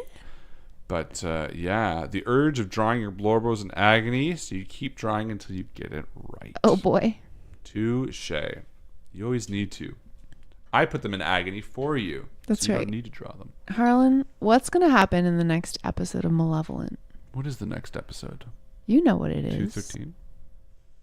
Let's see. Harlan's pulling up his document, his master doc. My master. Is it a singular document or do you have many? How do you organize your files? What? Hey guys, we're asking Harlan about his file organization. Like my chapter? How do you organize your information that you keep about Malevolent? Is it all in one big, messy Word document? No, each chapter is a Word document. Each chapter is a Word document. Yeah, like a script. And then are they in like folders? What's the folder tree like? Just Malevolent. It's in my Malevolent folder, and then the scripts. So the scripts stay in the main Malevolent folder until I get about 10 or 5 past the last one, and then I move them into a folder that says writing. It just says writing? Yeah. That's so vague. My Malevolent breakdown folder is, you ready? So it's a bunch of loose files in it right now that are all actively, like I have 201 to 212 audio files in the main folder with the scripts for those same, and then sort of like general stuff like inventory document and like a document that says like things Arthur has told Yellow. I knew Ren was going to like this question. What? I said I knew Ren was going to like this question. Yeah. You have a document that's just called Things Arthur has told Yellow? Yeah, because that's when good. Yellow first appeared, I wanted to make sure that I didn't accidentally say something that Yellow wouldn't have known. You know what I mean? That's good. I like that. So like, as I was writing it, I just put down notes that I was like, oh, these are the things that have. And then I have things like public write-up, like a document that I can open and copy paste the public write-up when I need it. And locations, like certain addresses that I put in stone. Nice. I'll just open up my locations document and be like, Larson Mining Co. and, you know, west of Addison. Boulder Drive. Yeah, well, this one is like, I think this was more season 3 because I literally have the write-up for Addison, which is like, west of Addison is a northwestern Massachusetts town, roughly 200 miles from the east coast of New England. It's an old backcountry village near the base of Mount Hoosac. And I also have Larson's family tree. Nice. I don't think anyone's ever seen. I like that it's written out like it's a legit document. Legit document? It looks legit. Yeah. Yeah, and then but then the actual within the Malevolent folder, it's like broken down by folder, and these are the folders. Benevolent, so that had its own whole folder. Benevolent. Bloopers, which do not get excited. It has don't tell them 2 files in it. They've heard both of them. Yeah. I don't, because again, I don't make bloopers right now. Like it's just to make bloopers would be extra work. Ren says drop the Larson family tree, Harlan. No, because I don't remember how much. I'll screen share for a second, so long as no one screenshots it, because I don't. They're going to, you know they will. Well, then I won't do it, because I don't really know if that. I would say give them a super zoomed in version of just Larson. Okay. So they can see what it looks like. Sure. Without getting all freaky deaky about it. Yes. Okay. I'll try that. I mean, that's a bit of it, but don't. Be cool, guys. Just be cool. None of this is like please be canon cool necessarily. I don't know, but anyway, here you go. There's a few seconds. There you go. See? It's a super zoomed in portion, and it spreads out. Also, it has implied stuff that has explicit stuff that I had more implied in the podcast than I wanted. Pepper says they will, Harlan. I genuinely promise, and it'll stay on YouTube. What, will screenshot it? Yeah. Yeah, whatever. Fine. Anyway, I have bloopers. Then I have a folder called Clips, which is like Faroe song video, Gaslight, Just John. Oh, all that stuff. Formless creatures that follow. Intro. Clips that I liked. Spider clip.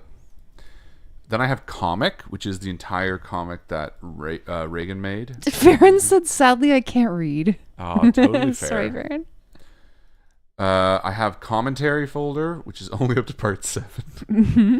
I have cut content, which belongs in the blooper folder. I'm moving it right now. You know what? I'll put bloopers in the cut content folder. There, blooper folder's gone now. I have extra life, which is just last year's stuff. Guys, this is happening real time. I have fan stuff, which right now has some pictures. Oh, I have Ren's Christmas like gift. Selfies? No, I have Ren's Christmas gift in a subfolder. I have and then I have karaoke stuff in the subfolder. Ren's Christmas gift? Yeah. What are you talking about? Oh. I was like, are you really that? That was Arthur Lester. Yeah, you're right. And then I have finished episodes. So then when the audio files are done, I put them in there. Then I have future sound effects. Oh, wow. Which I don't remember. Oh, you know what this was? This was like Malevolent in Space? No, this was season 2. Oh, okay. And I'm actually going to delete this folder. I was playing medieval something or other, and I liked the sound of the snow, so I just recorded the character walking in the snow to use as his footprints. So I guess technically stealing. But fan stuff is just dossiers on all of us. Yeah. I'm going to delete that future stuff. Then I have Goofs. Good. Which is Malevolent Plus and Mr. Larson voice sample. Good. Which is funny. And Images, which has a bunch of subfolders. Comics, Compare, Eyes, Family Tree, Fan Art, Logo, Memes, New York, Official Art, Rob Donaldson, Tests. Cool. Then I have an Items folder, which turned to a document. Malevolent Q&A. New Malevolent Music, which is just ever expanding. Other shows, I don't know what that is. That's in Malevolent. Interesting. Yeah, I don't know what Other Shows is. Oh, that's when Other Shows host in Malevolent. They need specific files and shit. Ah, cool. Yeah. Then I have a folder called Poems, Promo, Public Parts, Reviews. Oh, certain really good reviews I posted in there. Nice. I only have one review in there, and it's from Sweet Marie. Aww. Because they sent me a really, really nice review. And you couldn't not have it at hand. And I put it in that folder. Nice. It's the only review that meant anything to me. I don't know if they're here right now. The only one that you thought to save. And then I have RPG, which will remain whatever. Sound effects, sound booth theater, TikTok, transcripts, videos, TikTok, wave, and writing. Yeah. Malevolent I don't know. I must have been TikTok. TikTok ideas or videos. That was a waste of time. I don't know if anyone cared about that. Everyone loved it. I don't know if that's true. But anyway, that's my Malevolent folder. Everyone loved it. And the next episode, the next chapter is, I mean, look, they're pretty. We don't want to spoil it for the non-patrons. I was going to say it's pretty obvious. If you're a patron, I feel like you know what I'm doing. You should know what I'm doing. Nobody knows what you're doing. Well, I feel like you should. If you know what I'm doing. Yeah, I mean, look. I've always said, look, there are 2 characters in the show, primarily. Arthur and John. What? Season 4 was about Arthur. Season 5, especially the current part, is kind of about John. I'm clearly finally focusing on the question, like, you know. Who is he? Who is he? Well, less who is what he, but like, what though? does he want to be? Yeah. You know? And the patrons right now are like deciding who he gets to be. So, fun fact, if you're not a voting patron, if, you know, in a year's time or even 2 months' time, John is not the way you want him to be. If he's too villainous, if you just like, what the fuck is this? Blame the patrons. It's entirely their fault. So, there you go. Yeah. No pressure. No pressure.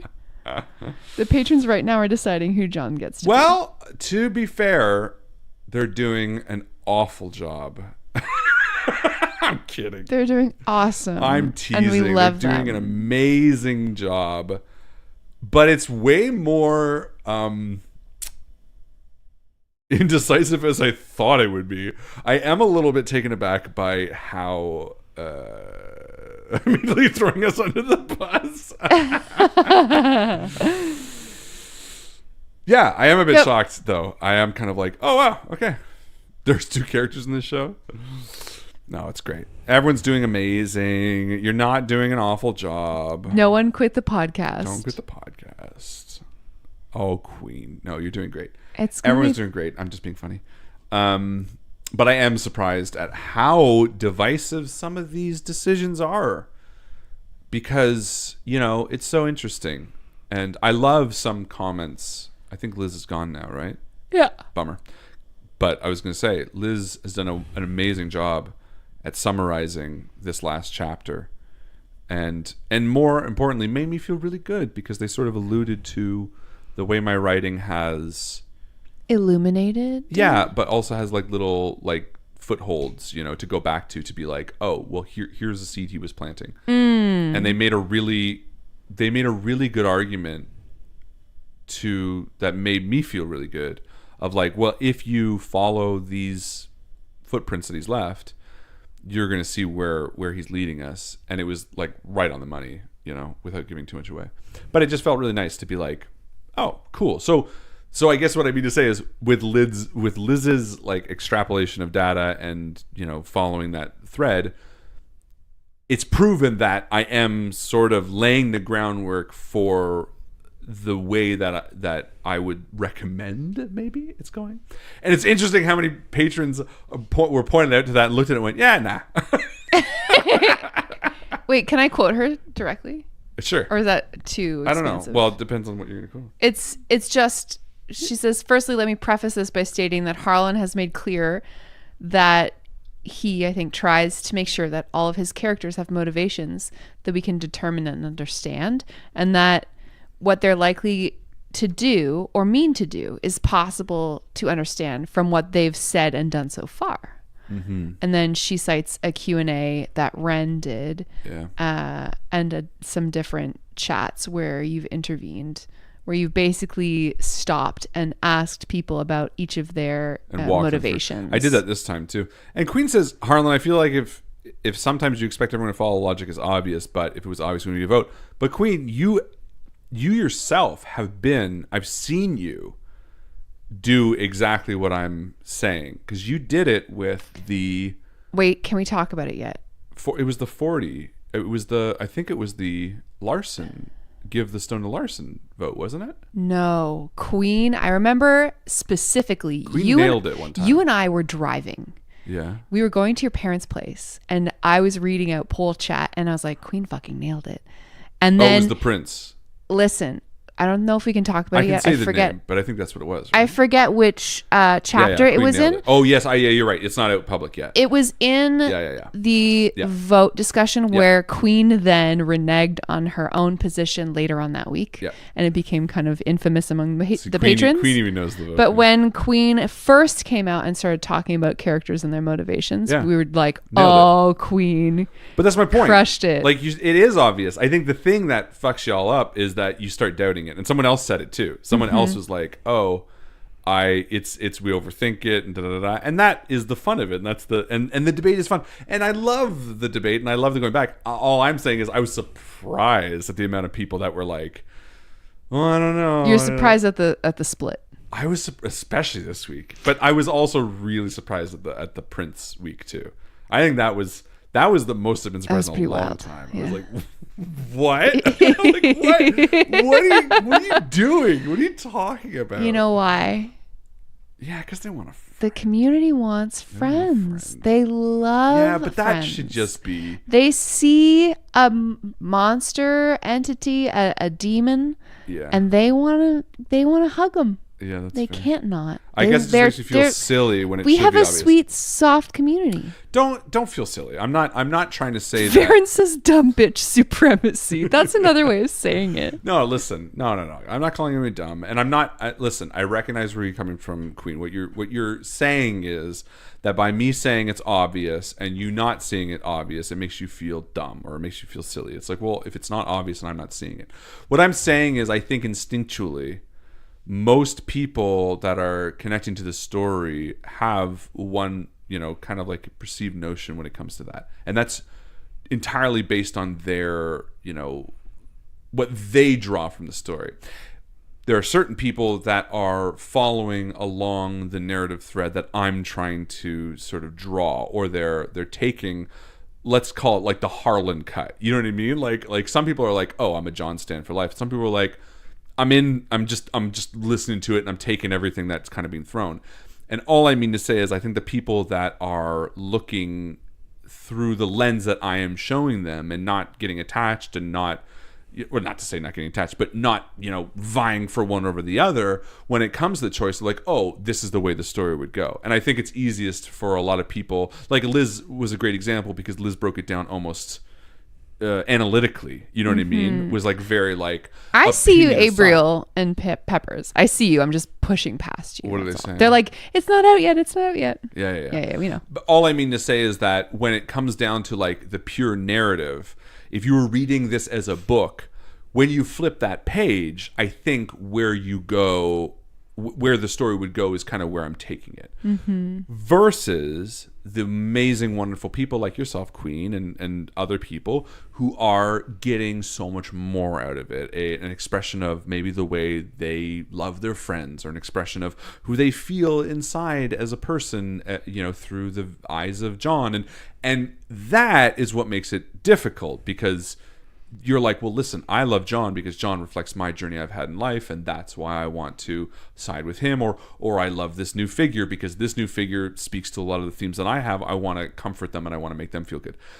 And so that is why it makes total sense for the people who are, feeling one way or another to kind of walk that line. What I mean when I say it's obvious is that from a story point, and really what I'm being is derogatory towards myself, because what I'm saying is I'm not that clever to be like, whoa, here's like a total swap.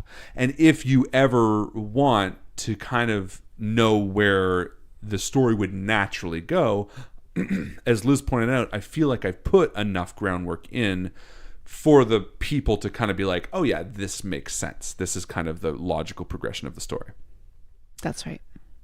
But it's the you of it all that gets fun. It's the you of it all. It's the y'all of it all. It's the y'all of it all that makes, I think, the story more exciting and more interesting. And, the prince did what the prince did. And I think that was a really exciting moment to to see the people debate. So, again, to anyone who's feeling like I am poking fun or being mean or anything like that, I am not. I'm not trying to...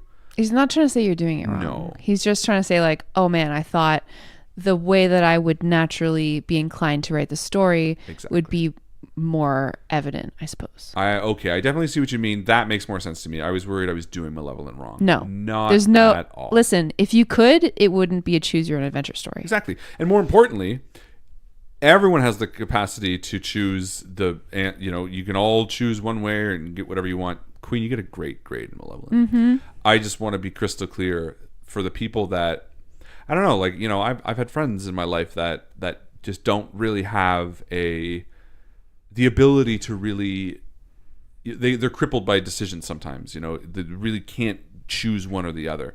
And for that logic, a comment like Liz's makes me feel better, because if you are just an analytical mind, I feel like you can say, well, this is the story that Harlan's telling. I don't need to feel one way or another about a decision. I can trust that this will I feel like be the next path. there are two ends of the spectrum. A wolf you feed and Liz occupies one of them, which is the pure analysis of the story and sort of like where she understands it's going. And I think she's sifting through all of the old Invictus campaigns, starting with year one to find more clues and connections. And then there's the Danny's mom version on the other spectrum, who she is just vibes only. I don't think Danny's mom is vibes. I think Danny's mom knows fucking story structure. I think Danny's mom is like... But I don't think that Liz's correct opinions and deductions are based around story structure. No. I think that's me being like, hey, when they see the Blackstone painting in Larson's mansion, yes, it's like an analytical plot point that I've dropped. Precisely. You know what I mean? So she's drawing her conclusions from old information. Exactly. It's like evidence based, right? Versus like, and Danny's mom's like, "Are you kidding? You have to uncouple the caboose. Exactly. That's insane. Why wouldn't you do that?" Yep. Yes. And additionally, I think like there's a few other people that I feel like like Trin, I think also 99% is on my wavelength too. And Trin is like a writer, a novelist. Yeah. I think that's kind of the same idea where Trin's like, well, obviously you do this because that's the thing that would be most fun and interesting for the story. And like 99% of the time, that's what I'm doing, unless I'm purposely. I just called it vibes, but you're right. Story structure. No, but you're right. She's not all about chaos all the time. Liz is familiar with my work. Danny's mom is familiar with my story Absolutely. structure. 100%. Yeah. I think that's totally. I ran back to my computer to talk about Danny's mom. Danny's mom is the best. Same. So. If I could meet Danny's mom, I would love to. I guess I would need an interpreter, but I would love to take her out for coffee and just say, "Hey, that'd be fun. Talk to me." I don't know. I don't know much about the person. I would be intimidated. I'd be like, "Hi." Yeah. I feel like she'd be really nice. 100%. No doubt in my mind. There was a world where they didn't uncouple the caboose. Danny's mom once said, "No right or wrong. The tale is the tale. Follow the weird." I mean, yeah. That should be the fucking tagline for Malevolent. Tagline for the Patreon account. Yeah. The Patreon subscription experience. Anyway, everyone is doing wonderfully. There have been no votes that I was totally against. And honestly, the votes that I get confused by, like the one we're speaking of, felt so cathartic to write the intro, Booth John, to be like, what? Yeah, that's always fun. Yeah. When you get to put this scary sound effect underneath his voice, and because the amount of people that loved it too. I mean, it's so funny because you have masochists who want to be told they did a bad job. And one comes to mind. I don't want to like call about it. No, don't dox But I know one specifically who is one of my favorite people and has been here for a long time, where immediately when I was writing it, I'm like, oh, they're going to love this. And then as soon as it came out, they were all over it. And I was like, that was a little bit for you. They're not here now anyway. But yeah, it's always nice to have the opportunity. And what is better, community? Do you like getting a good grade or a bad grade better? But see, here's the thing. I don't want to encourage a bad grade because sometimes a bad grade means a bad story too. And I don't want to. No, it's never going to be a bad story. Well, I have been worried about locked into certain outcomes. Really? Oh yeah. Okay. Well, we know this. Like Kane came about because of that. Yeah, that's true. Did you know I have a compilation of every Booth John segment alone? Just all the introduction in one video. I haven't polished it, but I have. Wow. It's like 4 hours long or something, isn't it, Queen? Nuts. It's huge. Why? Because they like it. Yeah, but like, I feel like out of context, it would just be boring, wouldn't it? Mm-hmm. It must be something that you just. I get IRL Malevolent whenever I need it. That's true. So I can't speak to what other people need. I can just say that. I can just say, I'm a teacher's pet, so I'm a good grade girly. Pepper's A+. You did so good. You get A+. I put a sticker on your work. Yeah. It's one of those puffy stickers. It's a little fuzzy. Those are the good ones. Those are the best ones. Best of both worlds. Good Malevolent grade, bad Booth John grade. Yeah. I like when he's mad because pissing him off is funny. Okay, you're a shit disturber. I like that. Hydrus is the one who was telling us about the stuffies, by the way. Oh, Ren, write down for the next Q&A which places Harlan got almost locked up in a story block. Oh, I can tell you one right now, actually. It was the... And it's really interesting, and I've said this many times, but I would say, and I said it in my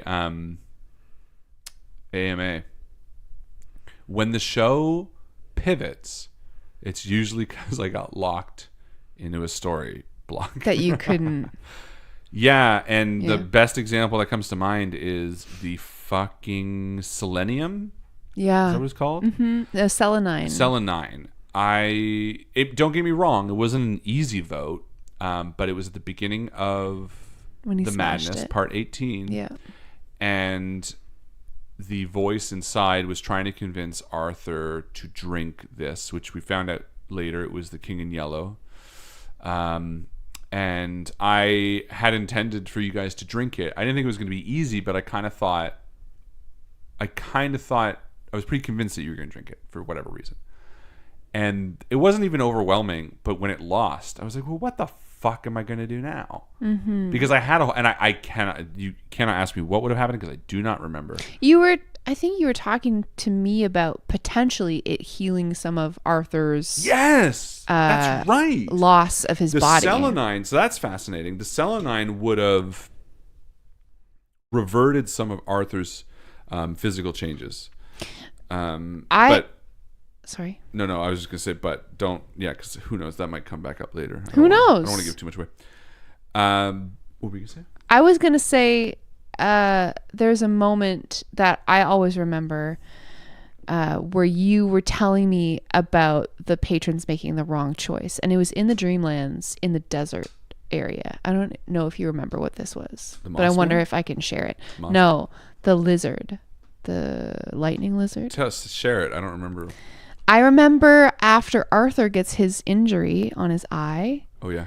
Arthur is wondering about whether they should like keep looking or take care of the eye. Right. And the patrons voted take care of the eye because John was like complaining about it so much. And you were telling me that just a baby. John was being a baby about the wound because it's his eye that was being injured or 100%. marred in some way, and that it wasn't actually that severe of an injury. And if they had sort of picked themselves up and moved on without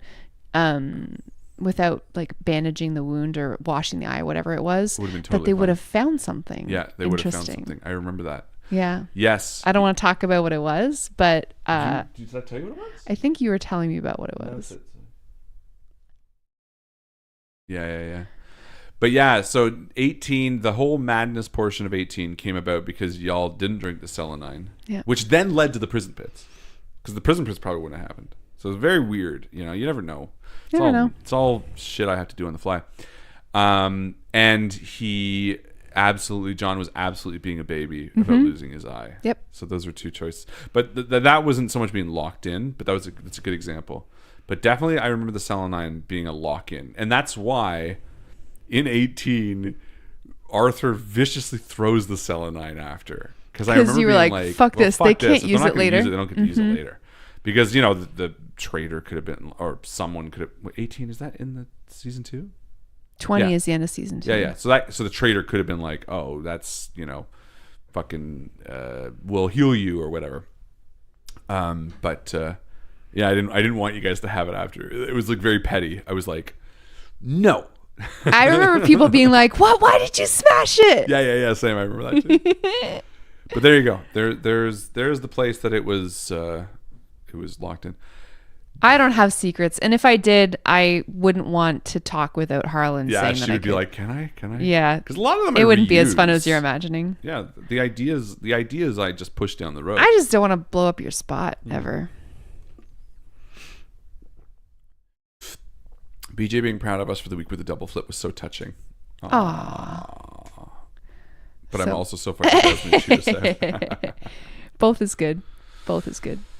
I missed the traitor too. Yeah, to be fair, Ren did want to interview Joe, and I think you, Joe, were like, nah. Yeah, I think it's a combination of things. I also, and the Discord's very different because they know me and love me from hanging out with you on the videos and from Dice Shame and, you know, from Invictus history. But I think the Malevolent universe fans aren't very familiar with me, and if we were to publish it, they would be like, okay, who's this chick? Like, I would rather, you know, hear about fucking Patrick Stewart's take on something than Patrick Stewart's wife take on something. You know what I mean? Yeah, it's a little different though. Oh, for sure. Like, I'm a co-creator of things, you know, in the same sphere as you, but like, you know, I don't want people to be watching me do an interview with Ren and be like, yeah, but what does Harlan think? Especially with, you know? how shitty people can be. Well, that's what I mean. I don't think it would be fair to me or Ren in our time in a way, and I don't know if my takes would be that great because I would still want to be respectful of the fact that I kind of know the black box a little bit. That's true. You do. You know? You know the secrets. You know the tea. I do. But I don't want to talk about it because... You haven't the brain space to dive into Dice Shame, but you are lovely and a delight. I agree. But if you want to hear an interview about your stuff, yes. I mean, yeah, if you want to. Absolutely. I just wouldn't want to be like, here's Joe on Malevolent. Yeah, totally. You know. I think you being a part of or doing it like a Dice Shame interview would be a lot of fun. Yeah, or a whatever else interview. Like, I would love to talk about what it's like to be one half of a couple who does cool creative things. But yeah, I'm not the authority on Malevolent. That guy's right here. Who? Hello? Cool. Well, I suppose we should call it. Yeah, I mean, late. this has been, I think, about half chat, half stream. Oh, that's but okay. You love it. Yeah, Joe is so chill and calming, and to be honest, I fucking love her and her content and her thoughts. I agree. Thanks, guys. That's why I married her ass. Yeah. And the rest of me, too. Ass first. It's kind of a package deal. Only because it had to be. That's kidding. That's right.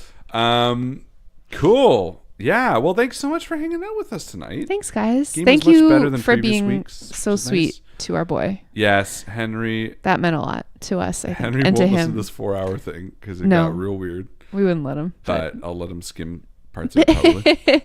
But honestly, the way his face lit up, he was fucking beaming going to he was bed. so So cute. that was really special for us, I think.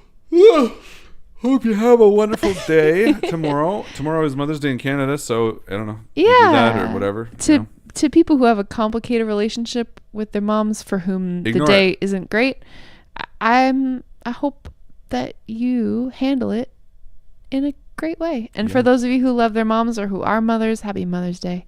And Party on. party on, yo. Party on. Fucking devil horns over here or like peace sign or whatever you want.